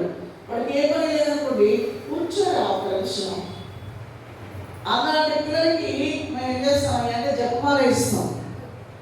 ఎందుకంటే వాడు చేతులు ఆటోమేటిక్ ఊపుతుంటాడు కదా. దానికి టెక్నిక్ ఏమంటే, అందుకనే సంస్కృతి మాత యొక్క చేతులు ఏముంటుంది, ఒక పక్క జపమాల, మరో పక్క పుస్తకము, మరో రెండు చేతులు ఏముంటుంది అంటే అమ్మ వీణ కదా. ఎందుకయ్యా ఇలా ఉంటుంది అంటే, ఎవరైతే జపం చేస్తారో కంట్రోల్ అయిపోతుంది మైండ్, అప్పుడు స్టడీలో పడుతుంది మనస్సు, ఒక పుస్తకం బాగా కాన్సన్ట్రేటెడ్గా వాళ్ళు చదవగలుగుతారు. స్కూల్లో కూడా పాఠము టీచర్ చెప్తూ ఉంటే అందరికీ ఒకటే టీచరే, అందరికీ ఒకటే పాఠమే, కానీ కొంతమంది మాత్రమే ఎందుకు ఫస్ట్ వస్తున్నారయ్యా అంటే వాళ్ళు బాగా వింటున్నారు, కొంతమంది అటు ఇటు దిక్కులు చూస్తున్నారు కాబట్టి వాళ్ళు పాఠం సరిగా అర్థం కాదు. అందుకనే not to lose, not to tight, just right అన్నారు. అంటే ఈయన తంత్రులు గట్టిగా కట్టేస్తే శబ్దం రాదు కదండి, రాగం రాదు. వీణ లూజ్గా తంత్రున్నాయనుకోండి, అప్పుడు కూడా ఎలా నిండితే అక్కడ రాగం రాదు. ఎలా ఉండాలి అంటే కరెక్ట్గా ఉండాలి. అందుకే not to lose, not to tight, just right. ఇప్పుడు పాఠం కూడా చూడండి, గంట వరకు మనం స్టడీలో ఉంటాం, గంటన్నర తర్వాత మాతాజీకి ఒప్పుకున్నా మీకు ఒప్పుకుంటుంది. 8:30 అయిందబ్బా, కడుపులో ఎలకపోయింది, మాతాజీ వదలట్లేదు, మాకేమో బీపీ ఉంది, షుగర్ ఉంది, అన్నీ ఉన్నాయి, కరెక్ట్ టైంలో ఫుడ్ పడాలి, చెప్తూనే ఉన్నారు రాకురా ఇంకా అని ఎవరు అనుకుంటారు లోపల నుంచి చెప్పండి. ఆత్మారాముడు ఘోషిస్తూ ఉంటాడు, నా శాంతించడం. అగ్నిదేవుడు ఏం చేస్తున్నాడండి లోపల, వంట మొదలెట్టేస్తున్నాడు లోపల కదా. ఆయన వంట మొదలెట్టకపోతే మనం వంట చేయడానికి అవకాశం ఉంది కదా.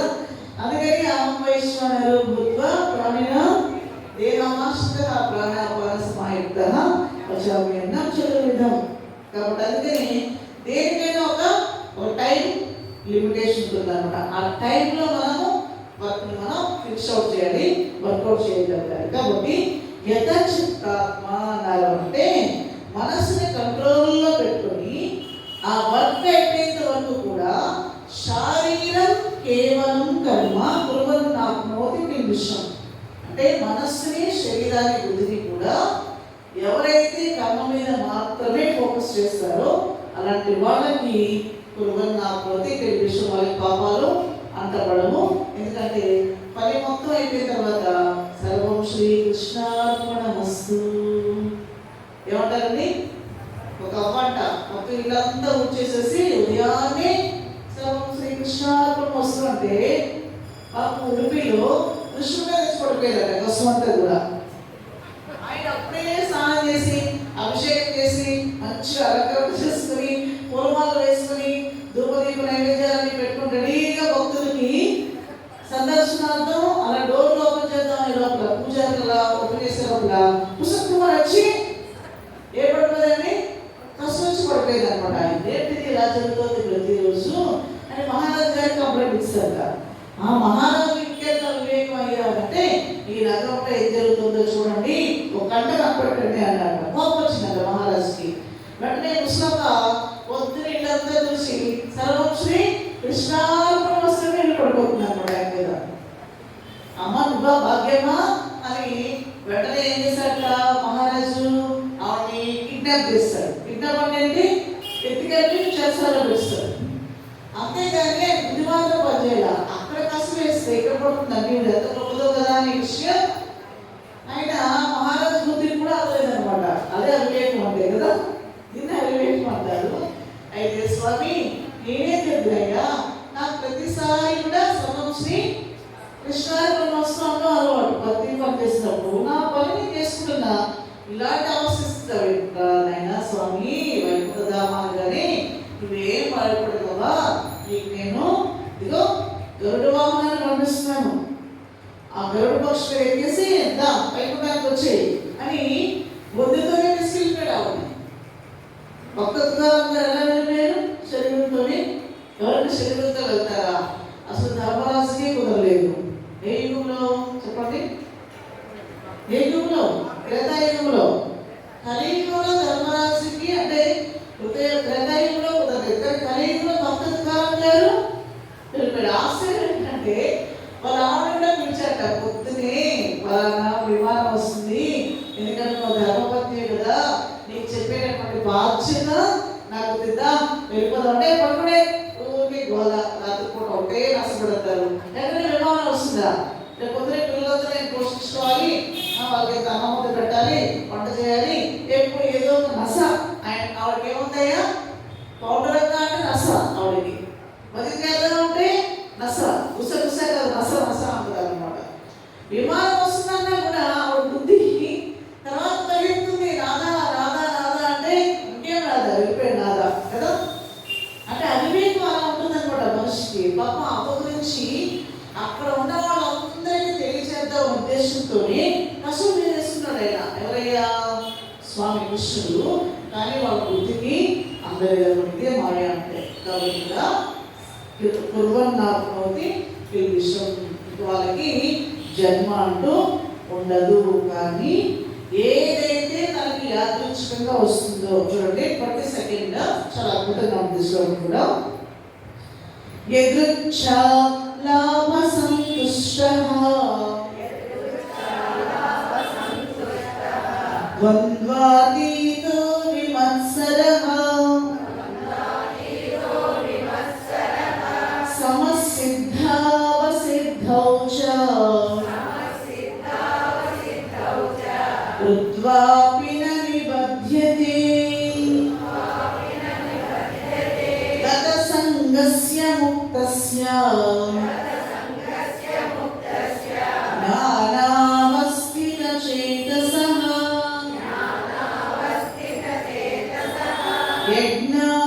యజ్ఞాయాచరతః కర్మ సమగ్రం ప్రవిలీయతే. ఇది చాలా అర్థం చేసుకోవాలి. ఏంటంటే మనకి యదృచ్ఛ లాభ సంతుష్టః ద్వంద్వాతీతో విమత్సరః అంటే మనకి ఏ పనైతే పరమాత్మ మనం ఏ పనైతే చేయగలుగుతామో ఆ పనినే మనకి ఇస్తారట. కాబట్టి మనకి ఎటువంటి పని అయితే పరమాత్మ నియోగిస్తాడో ఆ పనిలోనే మనం ఆనందాన్ని పొందగలగాలి. తుడిచే పని ఇచ్చాడు, మున్సిపాలిటీ వర్క్ చేయడమే, ఎందుకో మరి ఆ జన్మలా వచ్చింది. అంత మాత్రం చేత వాళ్ళని తప్పుగా అంచనా వేయడానికి వీల్లేదు. ఎందుకంటే వాళ్ళే నిజంగా చెప్పాలంటే స్వచ్ఛ భారత్ పనిచేసే వాళ్ళు నిజంగా దానం పెట్టాలి. వాళ్ళకి 10వ వర్గం ఉంటే వాళ్ళకి ఇచ్చి నమస్కారం చేసుకోవాలి. ఎందుకంటే అలాంటి పని నువ్వు చేయలేవు కదా, వాళ్ళు చేస్తున్నారు కదా. ప్రతిరోజు చెత్త వచ్చి మన ఇంటికి వచ్చి తీసుకుని దాంట్లోనే డ్రైవర్గా ఉండే వాళ్ళు ఉంటారు, ఎత్తే వాళ్ళు కూడా ఉంటారు. వాళ్ళకి అప్పుడప్పుడు డబ్బులు మనం ₹1 ఎంతో మనకు తోచింది, మనకి ఎంత ఉంటే అంత వాళ్ళకి ఇవ్వడంలో మనకు ఉన్నది. వాళ్ళకి తినడానికి కూడా ఇవ్వడం చాలా మంచిది. ఎందుకని భగవంతుడు వాళ్ళని ఆ విధంగా నియోగించాడు. కాబట్టి ఇక్కడ ద్వంద్వాతీత విమత్సర అంటే ఇది మంచి పని, అది చెడు పని కాదు. ఏ పనైనా కూడా పని, ఊడ్చే పనైనా, ఉపన్యాసం చెప్పే పనైనా కూడా. అందుకే నరేంద్ర మోడీ తెచ్చుకోండి, రామ మందిరాన్ని కట్టినటువంటి వాళ్ళందరితో కలిసి ఆయన కూర్చొని భోజనం చేశారు. తెలుసా, వీడియోలన్నీ వస్తున్నాయి మధ్యకాలంలో. కాశీలో కూడా ఎవరైతే కాశీపట్నాన్ని అంటే విశ్వనాథుడి యొక్క మందిరాన్ని నిర్మాణం చేశారో వాళ్ళందరినీ సత్కరించాడు ఆయన. చూసారా మీరు? ఈ పనులన్నీ మహాత్ములు చేస్తారు. ఆయన ఒక ప్రియమైన కూడా మనసు ఎంతో మంచిది కాబట్టి, భగవద్గీత చదువుకున్నాడు కాబట్టి ఆయన తెలుసు. తేజమహేంద్ర స్వామిజీ అనమాట, ఉత్తరకాశీలో మన ఆశ్రమం ఉంది. అక్కడ కంచరగాడులు పనిచేసాయి. మనుషులు పనిచేయడానికి లేదు, ఆటోలు ఏమీ పచ్చడానికి లేదు, సిమెంట్ అది కూడా పైకి పోయారంటే అక్కడ కంచరగాడులే పోయారనమాట. అందుకని ఆయన ప్రథమ ఉపన్యాసంలో ఏం చెప్పాడంటే, ఆ కంచరగాడులు అన్నిటికీ కూడా మంచి జన్మ రావాలి, కుదిరితే వాటికి ఈ జన్మలోనే మోక్షం రావాలని దండం పెట్టాడు. చూసారా ఎంత విశాలమైనటువంటి దృక్పథం ఉంటే అలాంటి భాషణ వస్తుంది కదా, అది ఎదుర్కోవడం అంటే. కాబట్టి ఇక్కడ ఏ పనైనా కూడా సమసిద్ధ వసిద్ధౌచ కృత్వాపి అనిపద్యమే.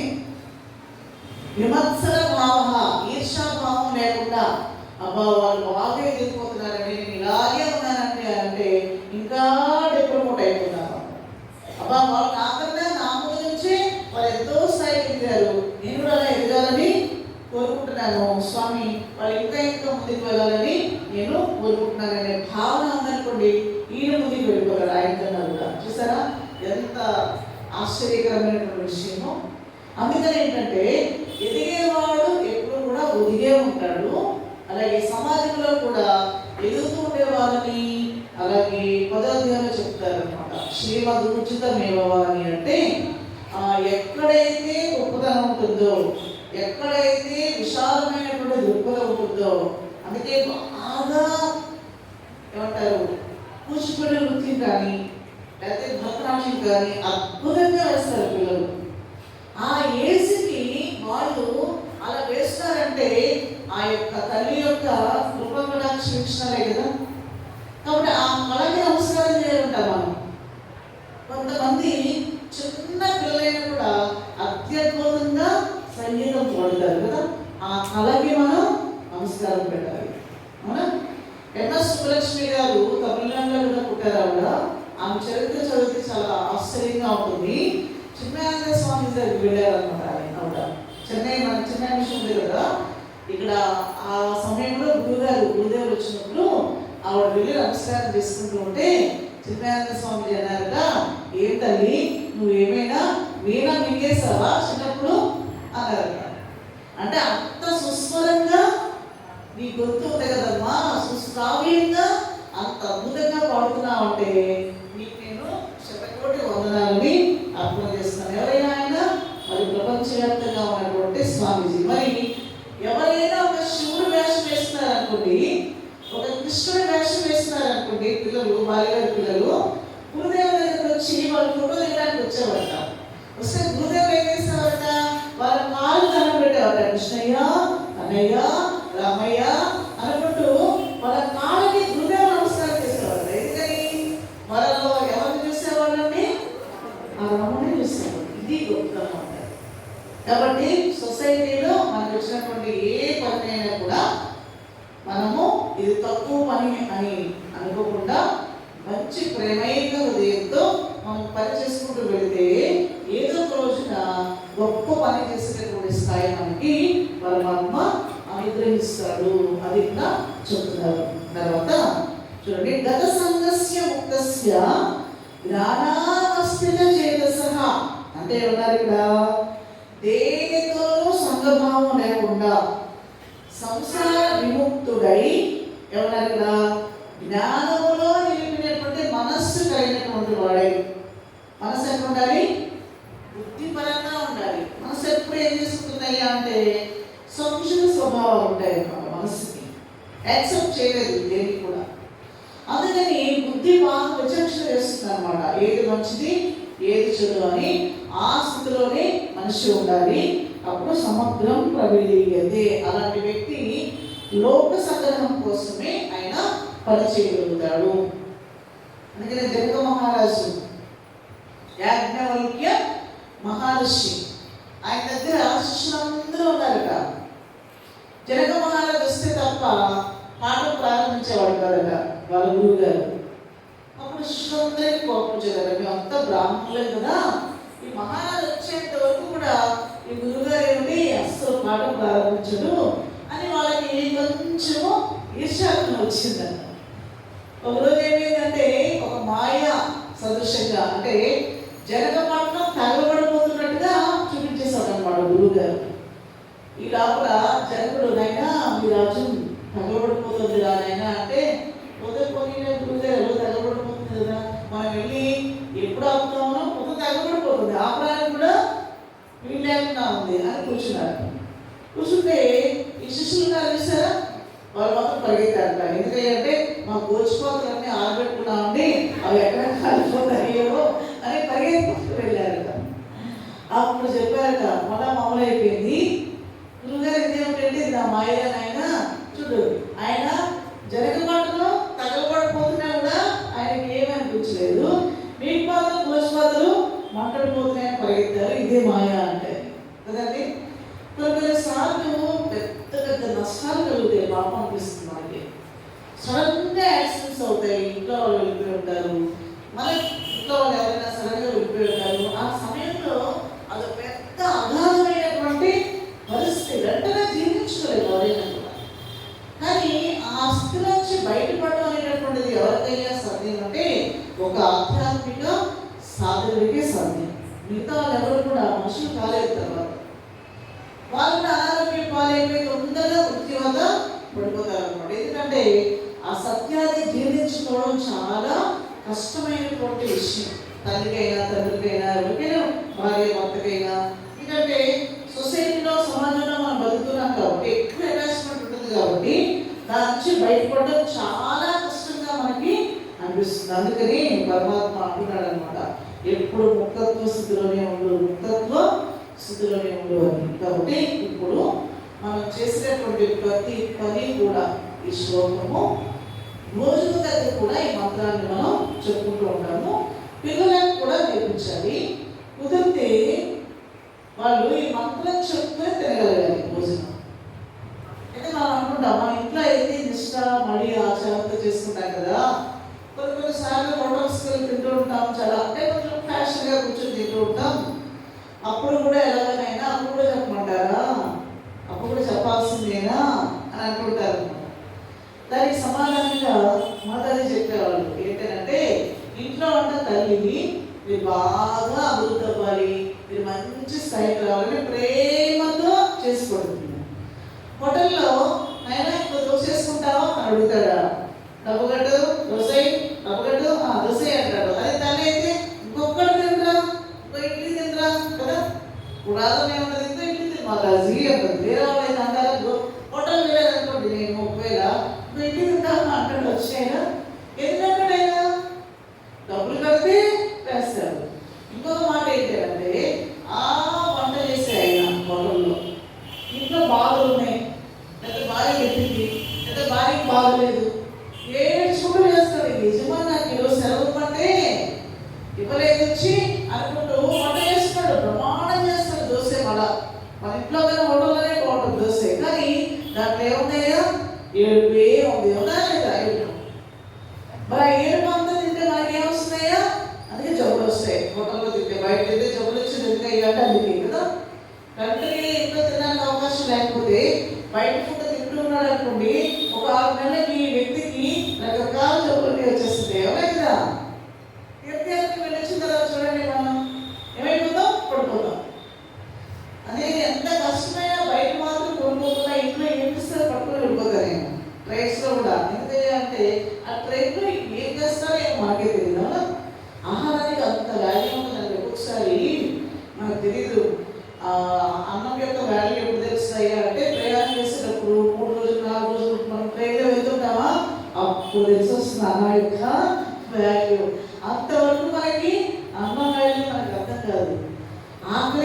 మనకి అర్థం కాదనమాట, పిల్లలకు కూడా. అందుకే ఈ దోషాలన్నీ పోవాలి అంటే ఈ శ్లోకాన్ని చెప్పుకోవాలి. చూడండి 24వ శ్లోకం. బ్రహ్మార్పణం బ్రహ్మ హవిః బ్రహ్మాగ్నౌ బ్రహ్మణాహుతం బ్రహ్మైవ తేన గంతవ్యం బ్రహ్మ కర్మ సమాధినా. నెక్స్ట్ శ్లోక చూడండి 25-26. దైవమేవాపరే యజ్ఞం యోగినః పర్యుపాసతే బ్రహ్మాజ్ఞావపరే యజ్ఞం యజ్ఞేనైవోపజుహ్వతి శ్రోత్రాదీనింద్రియాణ్యన్యే సంయమాగ్నిషు జుహ్వతి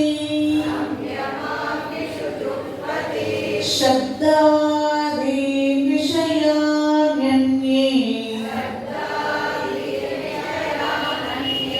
ఇంద్రియాగ్నిషు జుహ్వతి సర్వాణి ఇంద్రియకర్మాణి ప్రాణకర్మాణి చాపరే ఆత్మ సంయమయోగాగ్నౌ జుహ్వతి జ్ఞానదీపితే ద్రవ్యయజ్ఞాస్తపో యజ్ఞాః యోగయజ్ఞాస్తథా పరే స్వాధ్యాయజ్ఞానయజ్ఞాశ్చ యతయః సంశితవ్రతాః అపానే జుహ్వతి ప్రాణం ప్రాణే పానం తథా పరే ప్రాణాపానగతిరుద్ధ్వా ప్రాణాయామపరాయణాః. నెక్స్ట్ చూడండి, ఇక్కడ ఏం చెప్పారు అంటే బ్రహ్మార్పణం బ్రహ్మ హవిః బ్రహ్మాగ్నౌ బ్రహ్మణాహుతం. అంటే మనం చేసేటటువంటి హోమము అంటే యజ్ఞం వేరు హోమం వేరు. యజ్ఞం అంటే ఇక్కడ గీతా జ్ఞాన యజ్ఞం. ఇప్పుడు ఏం జరుగుతుందండి, మీకు అక్కడ ఆల్రెడీ జ్ఞాన యజ్ఞం ఉంటుంది అన్నమాట బ్యానర్లో. అయితే ఇక్కడ హోమాలు చేస్తారండి అనేవాళ్ళు ఉంటారు. నన్ను కూడా పూర్వకాలంలో అందరూ అడిగేవాళ్ళు. పూర్వకాలం అంటే పూర్వం మాతాజీ మీరు గీతా జ్ఞాన యజ్ఞానికి వెళ్తే భగవద్గీత ఉపన్యాసాలు కాదు, భగవద్గీత హోమాలు చేస్తారా అని అడిగేవాళ్ళు. కాబట్టి గీతా జ్ఞాన యజ్ఞం అంటే ఇక్కడ జ్ఞాన యజ్ఞం అంటారు దీన్ని. హోమం అంటే ఏంటండి, అదే గీత చాప్టర్ ఒక్కొక్క శ్లోకాన్ని మనం ఏం చేస్తాం చెప్పండి. బ్రహ్మార్పణం బ్రహ్మ హవిః బ్రహ్మాగ్నౌ బ్రహ్మణాహుతం బ్రహ్మైవ తేన గంతవ్యం బ్రహ్మ కర్మ సమాధిన స్వాహా. ఓం నమో భగవతే వాసుదేవాయ వాసుదేవ సర్వమితి నమః అంటుంటారు కదా. చేస్తారు మీరు ఎప్పుడైనా? నేను చేస్తాను ఎప్పుడైనా మీతో. ఈసారి ప్లాన్ చేద్దాం బాగా. ఓకే, 18 అధ్యాయాలు ప్లాన్ చేద్దాం ఈసారి. నేను చేస్తాను మీతో హోమాలని అంతతో చేద్దాం. మొత్తం రోజుకు ఒక బ్యాచ్ కూర్చోవచ్చు అనమాట. ఓకేనా, ఒక్కొక్క అధ్యాయం ఒక్కొక్క బ్యాచ్ కూర్చోబెట్టి చేస్తాం అన్నమాట. అప్పట్లో చాలా చేయించేదాన్ని, ఇలాంటి ఇంట్లో కూడా చేయించేవాళ్ళం. ఎందుకంటే సరజాము అదంతా ఏర్పాట్లు పెద్ద పని అనమాట అదంతా కదా. అయితే ఇక్కడ మనం చేసేటువంటి అగ్ని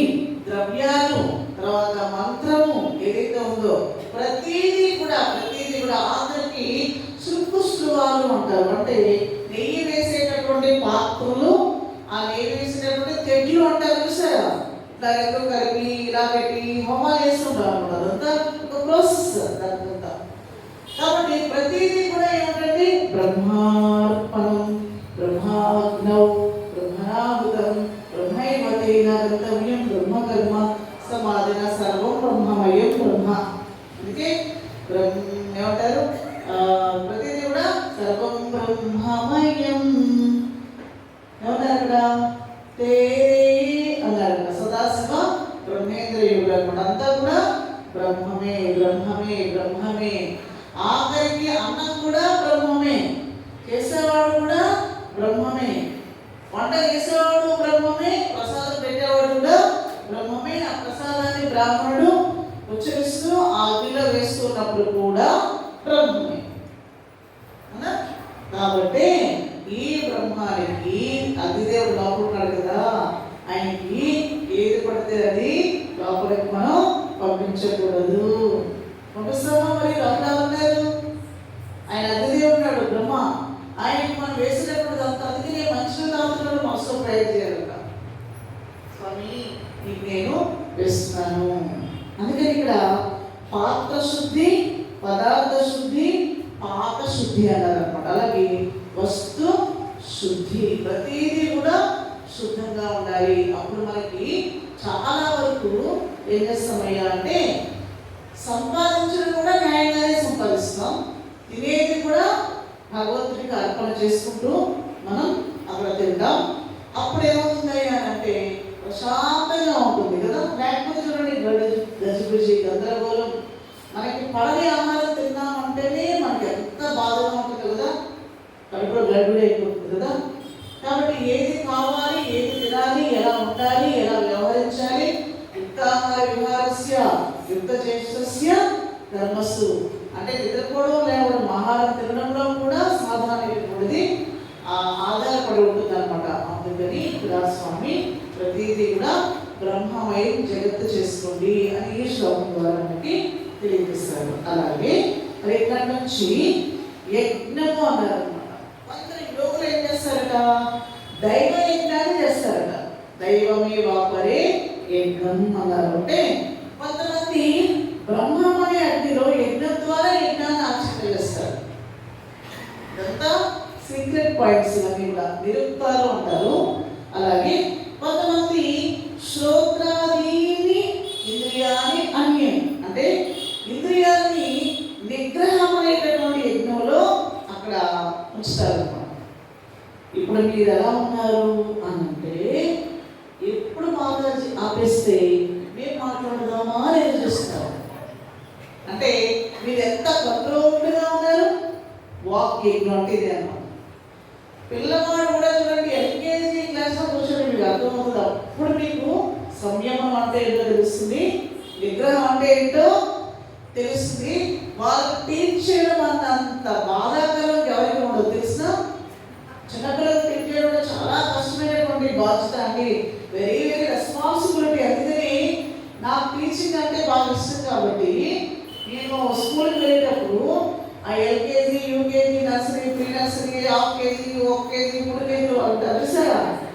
ఆ టీచర్లు అందరూ కనపడతా, అమ్మా మీ ఓపికకి నమస్కారం తల్లి. నేను సమ్మర్ క్యాంప్లో వారం 10 రోజులు, నెల రోజులు ఆ పిల్లలతో పడేసరికి నా చెవులని చిగురు పడిపోతుంటాయి కదా. గోల గోల గోల గోల గోల గోల గోల. స్కూల్ అంటేనే శబ్దం శబ్దం శబ్దం శబ్దం కదా. ఎందుకంటే మనం కంట్రోల్ చేసి మళ్ళీ వాళ్ళకి ఎపిసోడ్ నేర్పించాలి, ఆ నేర్పించాలి, వంటలు నేర్పించాలి.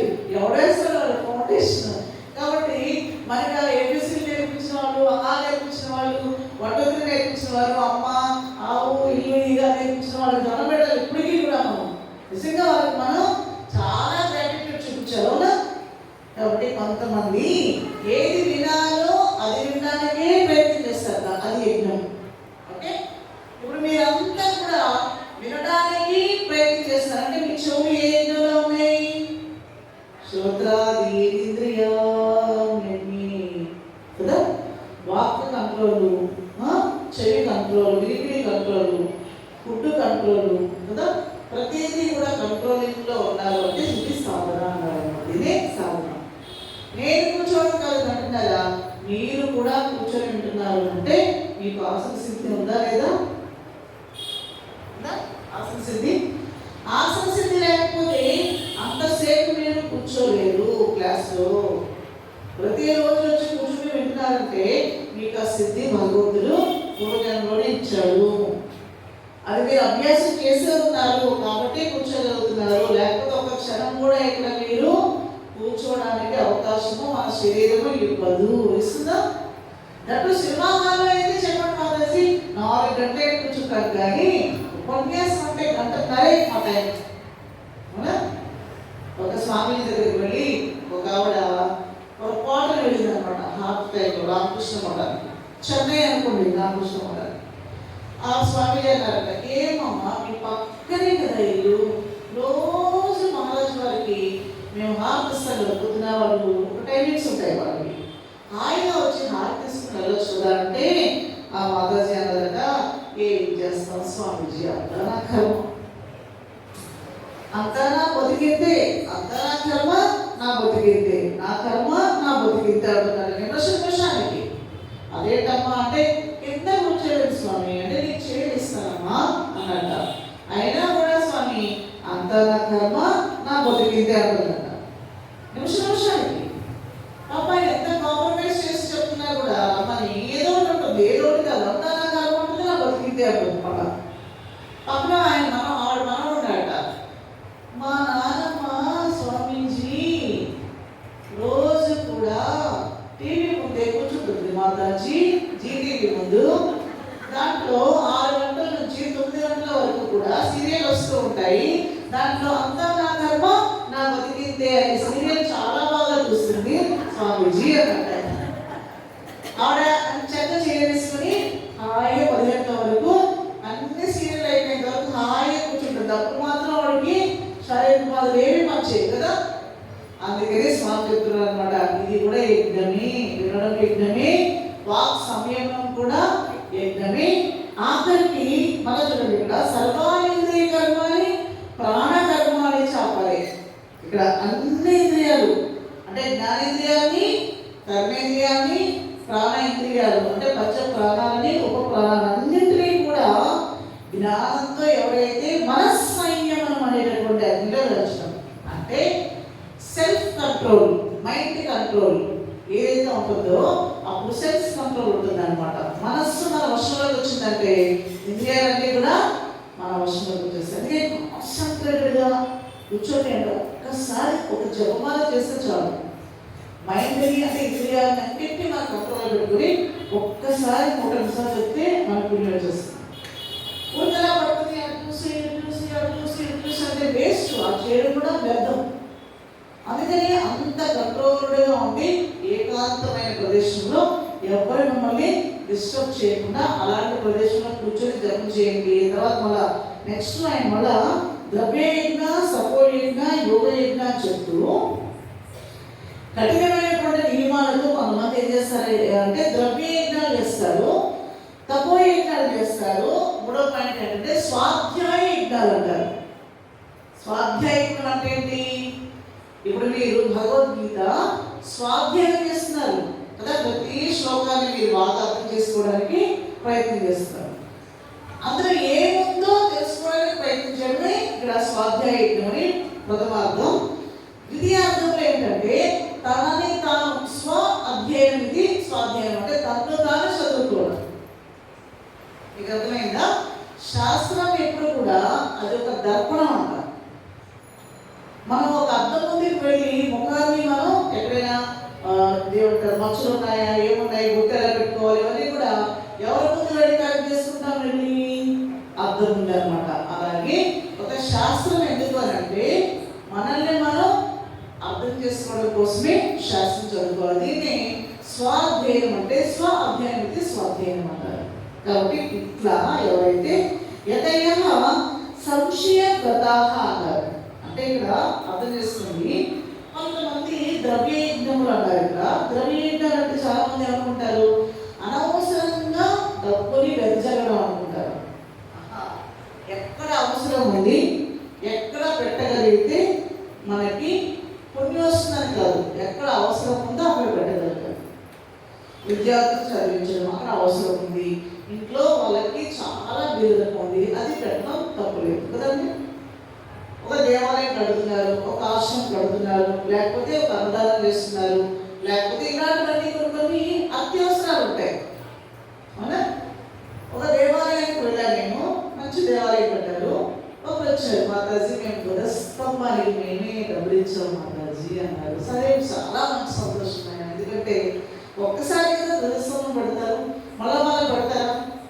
కోటేశ్వరుడికి కూడా రానటువంటి అదృష్టం మీకు వచ్చిందయ్యా. ఆయన తర్వాత పరిగెత్తుకుంటూ వచ్చి నేను ఇస్తానంటే కూడా ఇంకా అయిపోయింది కావాలి, పని అయిపోయింది కావాలి, మళ్ళీ పెట్టే ఇంకో ధ్వజస్తంభం పెడతారు, పక్కన పెట్టారు కదా. ఆ ఉన్నప్పుడే అవకాశాన్ని మనం అందించుకోవాలి. అది ఏ పనైనా కూడా అన్నదానం ఉన్నప్పుడే సద్వినియోగం చేసుకోవాలి, వస్త్రదానం ఉన్నప్పుడే ఇవ్వాలి, అవసరం లేనప్పుడే ఇవ్వాలి. తర్వాత వచ్చినా కూడా అవసరం లేదు ఇంకా అక్కడ, అనే కదా. కడుపంతా ఎండిపోయింది, మళ్ళీ నీకు అన్నం పెడతానైనా అంటే అయిపోయిందండి, నిండిపోయిందండి నాకు అంటారు కదా. కాబట్టి ఇక్కడ ఈ సమాజంలో అనేక కార్యక్రమాలన్నీ కూడా జరుగుతున్నాయి, మంచి జరుగుతుంది అంటే దానికి కారణం ఎవరైనా అంటే ఇట్లాంటి మహానుభావులు ఉదాహరణలు ఇంకా ఉన్నారు. ఉదాహరణ లేకుండా పోలేదండి. మొదట్లో నేను కూడా అనుకునేదాన్ని, కర్నూలులో చిన్న ప్రోగ్రామ్ అది చేసేటప్పుడు ఆ బిల్డింగ్ అది ఇప్పటికీ కూడా ప్రాసెస్ జరుగుతూనే ఉంటుంది. అది మహా ఎక్కువ లేక నా లైఫ్ టైం అచీవ్మెంట్ ఏమో నాకు తెలియదు. అయితే అనుకునేదాన్ని ఈ అమ్మ చాలా మిస్టేక్ అయిపోయింది అనుకున్నాను. ఎందుకంటే దేవాలయం అంటే డబ్బులు ఇస్తారు తప్ప ఒక ఆశ్రమము మా చిన్న సభ్యులే అనేవాళ్ళు. ఎందుకమ్మా ఇంత ప్రాజెక్టు అవసరంగా అంటే ఇప్పుడు అర్థమవుతుంది వాళ్ళందరికీ. నేను సంవత్సరం నుంచి అక్కడే ఉన్నాను. మొదటి అంతస్తు అయిపోయింది అనమాట, మొదటి హాల్ రెడీ అయిపోయింది. అక్కడ భగవద్గీత పిల్లలు స్టేట్ లెవెల్లో ఉండేటటువంటి వాళ్ళు ఒకేసారి మళ్ళీ 1000 మంది వచ్చేసారు ఒకేసారి. ప్రదేశం సరిపోలేదు వాళ్ళకి. ఎక్కడ కింద ఏమో సెల్లార్లో వంటలు తయారు చేస్తాం, పైనంతా పిల్లలకి కాంపిటీషన్స్, పిల్లలంతా మన కాంపిటీషన్ జరిగిందా. మా కాంపిటీషన్ మీరు చెప్తే నమ్మరన్నమాట.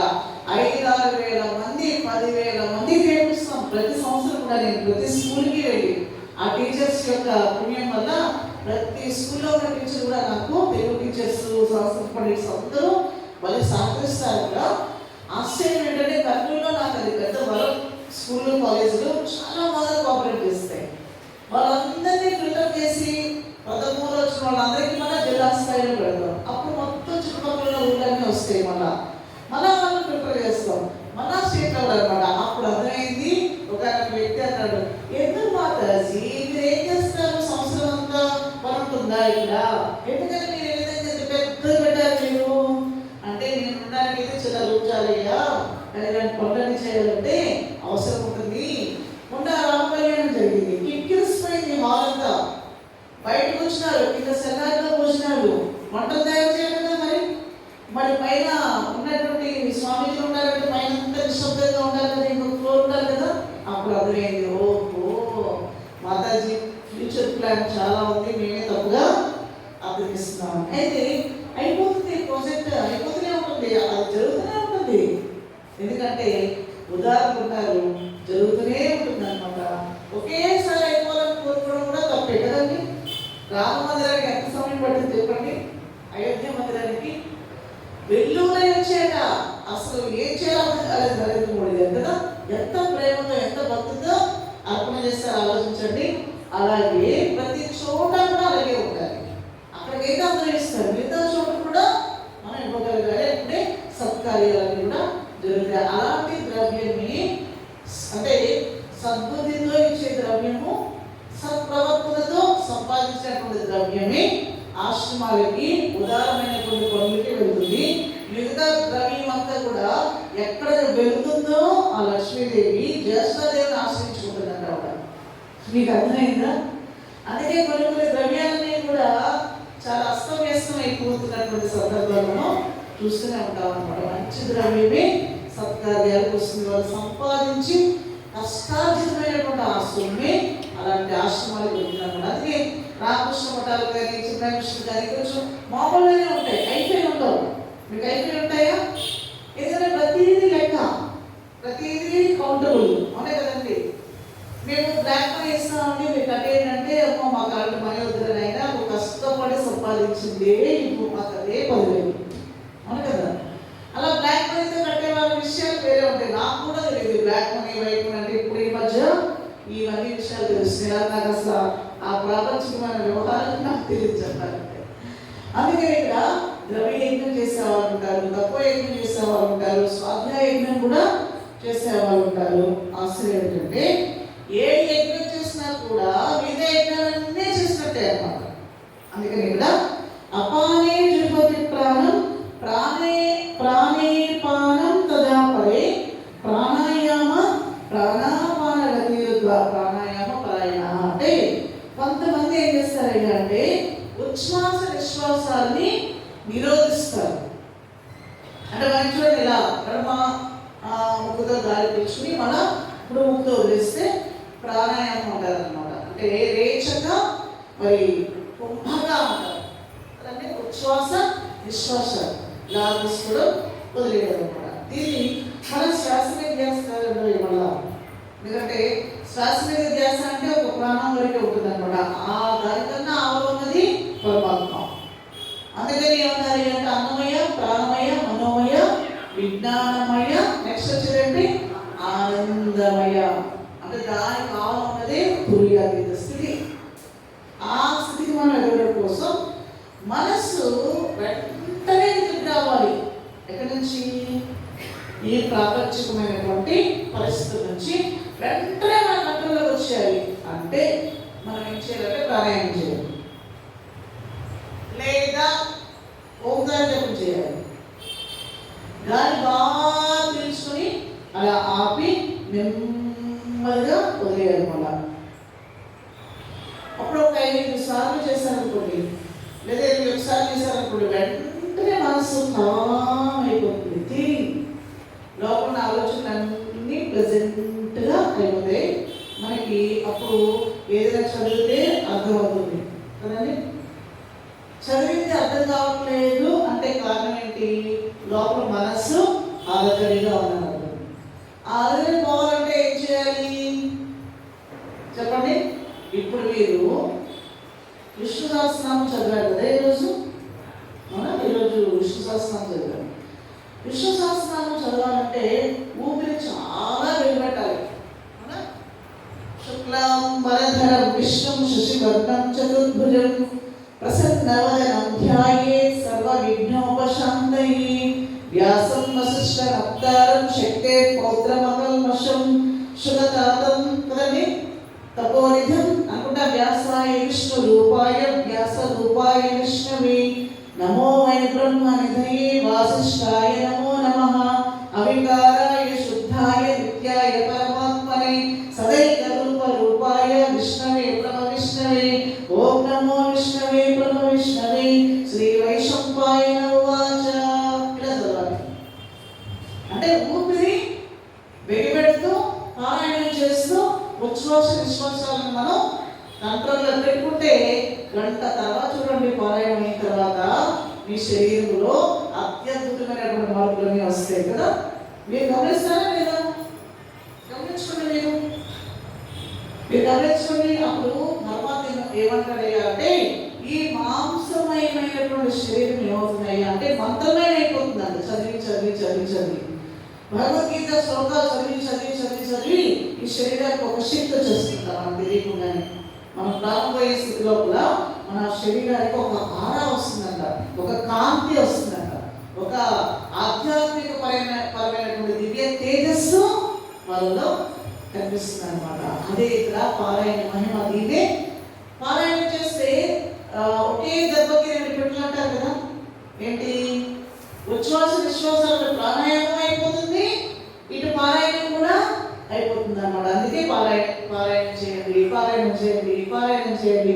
పారాయణంలో బొరుకుంటూ చేయండి, బాగా చేయండి, మంచి శబ్దంతో మంచి స్వరంతో బాగా తప్పులు లేకుండా నేర్చుకోండి అని పరమాత్మ మనకి ఉద్బోధిస్తున్నాడు అనమాట. మహాత్ములు కూడా ఆ విధంగానే పారాయణం చేస్తారు. అలా నెక్స్ట్ ఏంటంటే మరొక శ్లోకం ఏంటంటే నియతాహారాః. ఈ ఒక్క శ్లోకం చదువుదాం, మిగతాది మనం ఎక్స్ప్లెయిన్ చేద్దాం. 30th శ్లోకం చూడండి. అపరే నియతాహారాః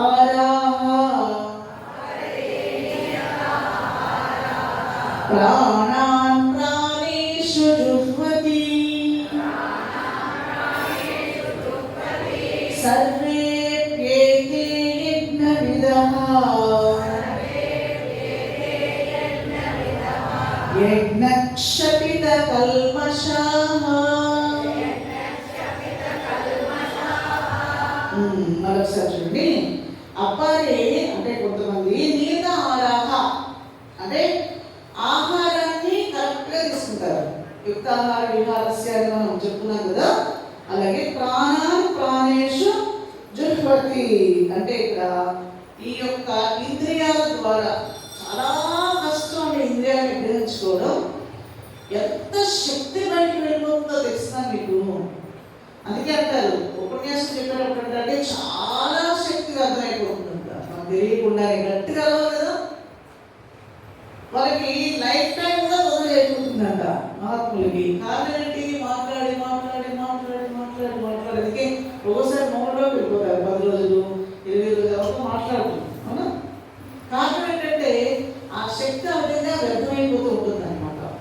అందుకని ఇక్కడ ఏం జరుగుతుంది అంటే నీతాహారాన్ని వాళ్ళు నియమబద్ధంగా స్వీకరిస్తూ సర్వేప్యేతే యజ్ఞవిదః యజ్ఞక్షపిత కల్మషాః అంటే ఈ యజ్ఞ విధులు ఏం చేస్తారట? ఆహుతులుగా స్వీకరిస్తారనమాట.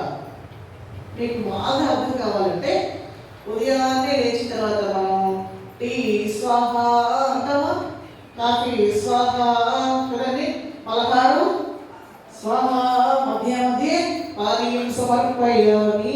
మధ్య మధ్యలో ఏం చేస్తుంటాం? మళ్ళీ ఓ నీళ్ళు తాగుతుంటాం, పుట్ట తింటుంటాం, భజన తాగుతుంటాం కదా. ఇదంతా ఏమిటి? లోపల ఉన్నటువంటి ఆ దేవుడికి ఆహుతులు కదా. అది ఎప్పుడైనా కూడా నాకైతే వద్దు అంటుందా? ఎంత వేసినా కూడా వెయ్యి వెయ్యి వెయ్యి వెయ్యి అంటుంది అనమాట. అందుకని ఇక్కడ ఆ విధంగా ఆహారం ద్వారా కూడా చాలా మంది పరమేశ్వరుని అర్చిస్తున్నాము.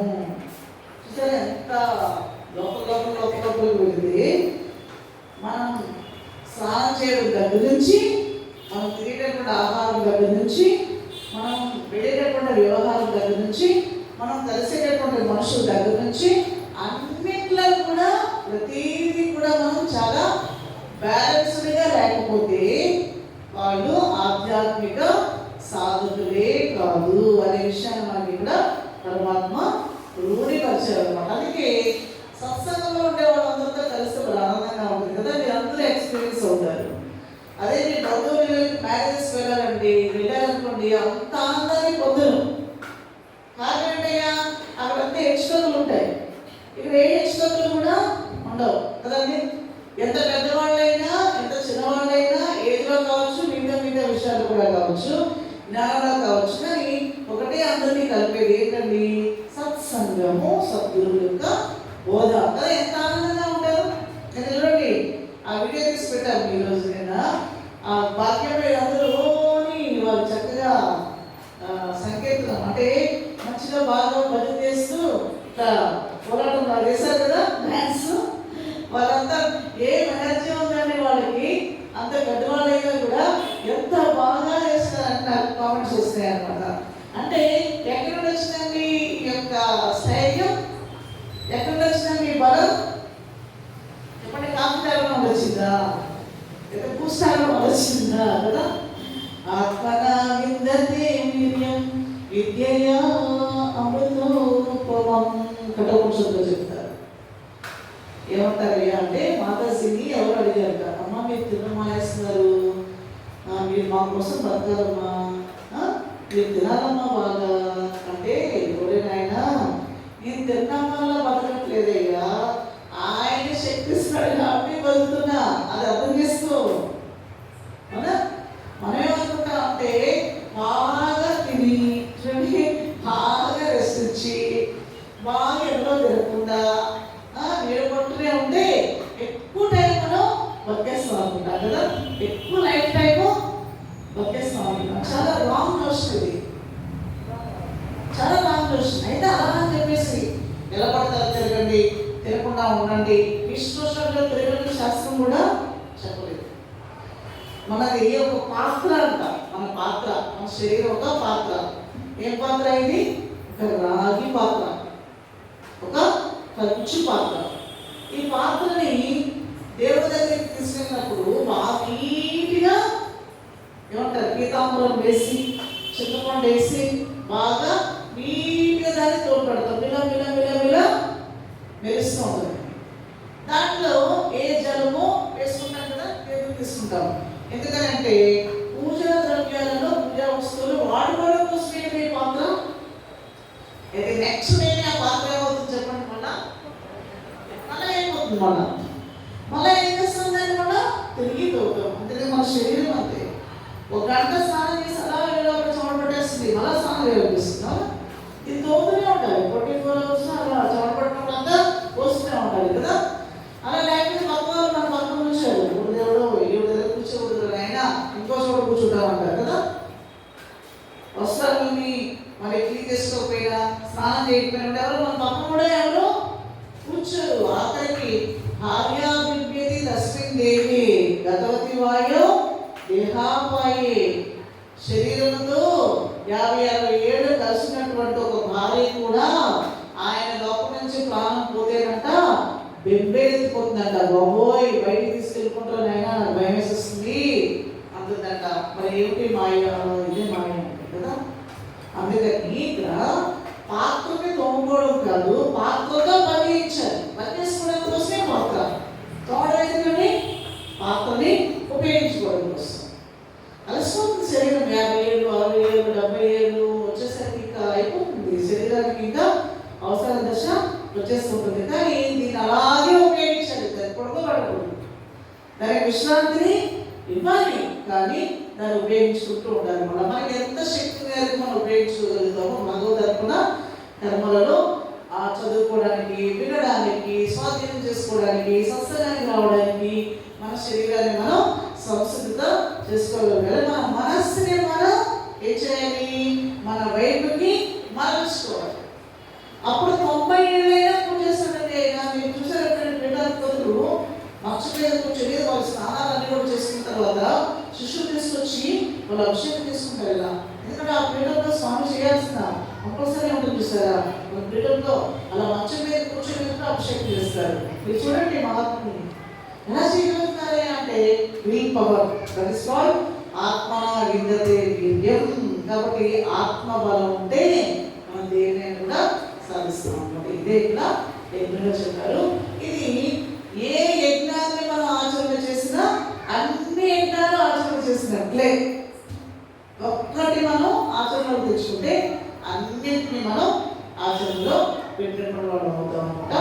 సో మిగతా విషయం రేపు పూర్తి చేయాలి. నేను ఇప్పుడు ఎల్లుంటుందా? 2 రోజులు అంటే ఎల్లుండి ఎక్కువ టైం ఉండదు కదా, కొంచెం తక్కువ టైం వస్తుంది. ఓకే, సో ఒక గారు చెప్దాం, అందరూ కనిపిస్తున్నాం. నైవేద్యం ఇస్తారా? నైవేద్యం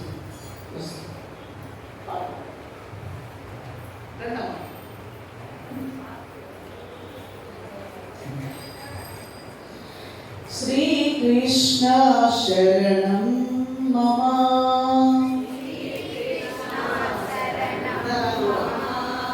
శ్రీకృష్ణ శరణం మమ,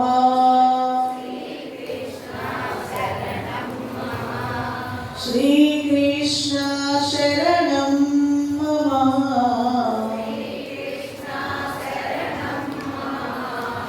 శ్రీకృష్ణ శరణం మమ,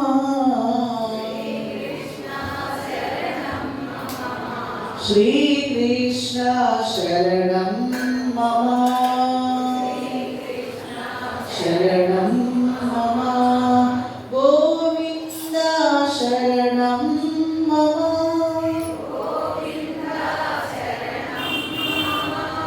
గోవింద శరణం మమ,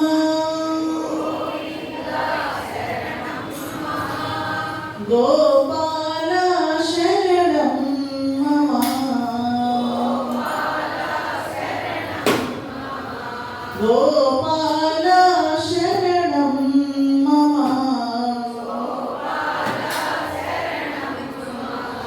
గోవింద గోపాల ముకుంద మాధవ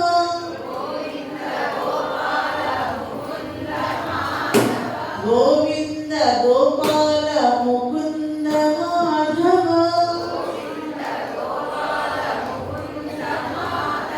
మురళీ మోహన మమ శరణం మురళీ మోహన మమ శరణం శ్రీకృష్ణ శరణం మమ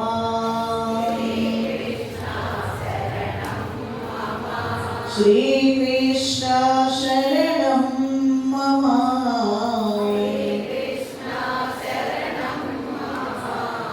శ్రీకృష్ణ శరణం మమ ఆనంద శరణం మమ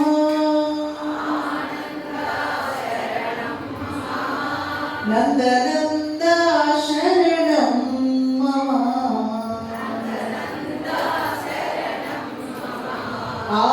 ఆనందనందన అనంత మోహన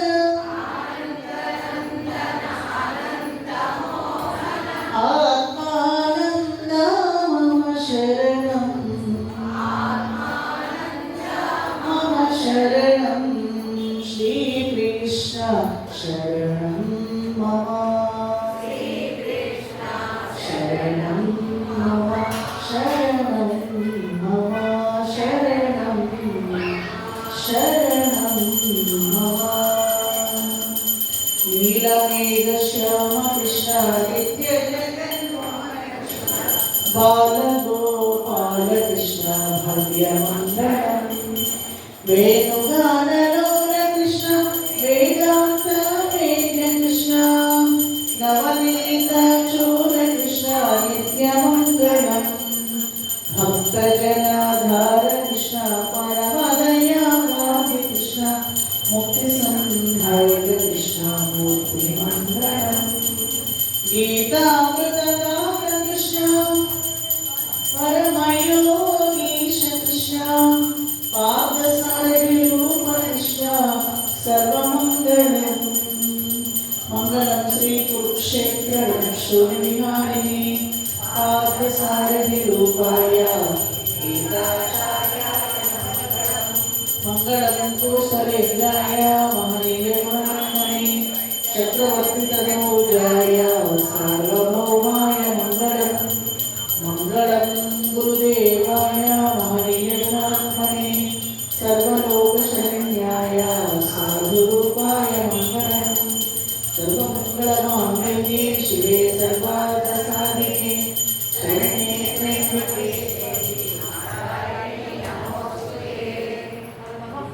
पार्वतीपते हर हर महादेव शंभो शंकर जय बोलिए श्री कृष्णचंद्र भगवान की सद्गुरुनाथ महाराज की सब संतन की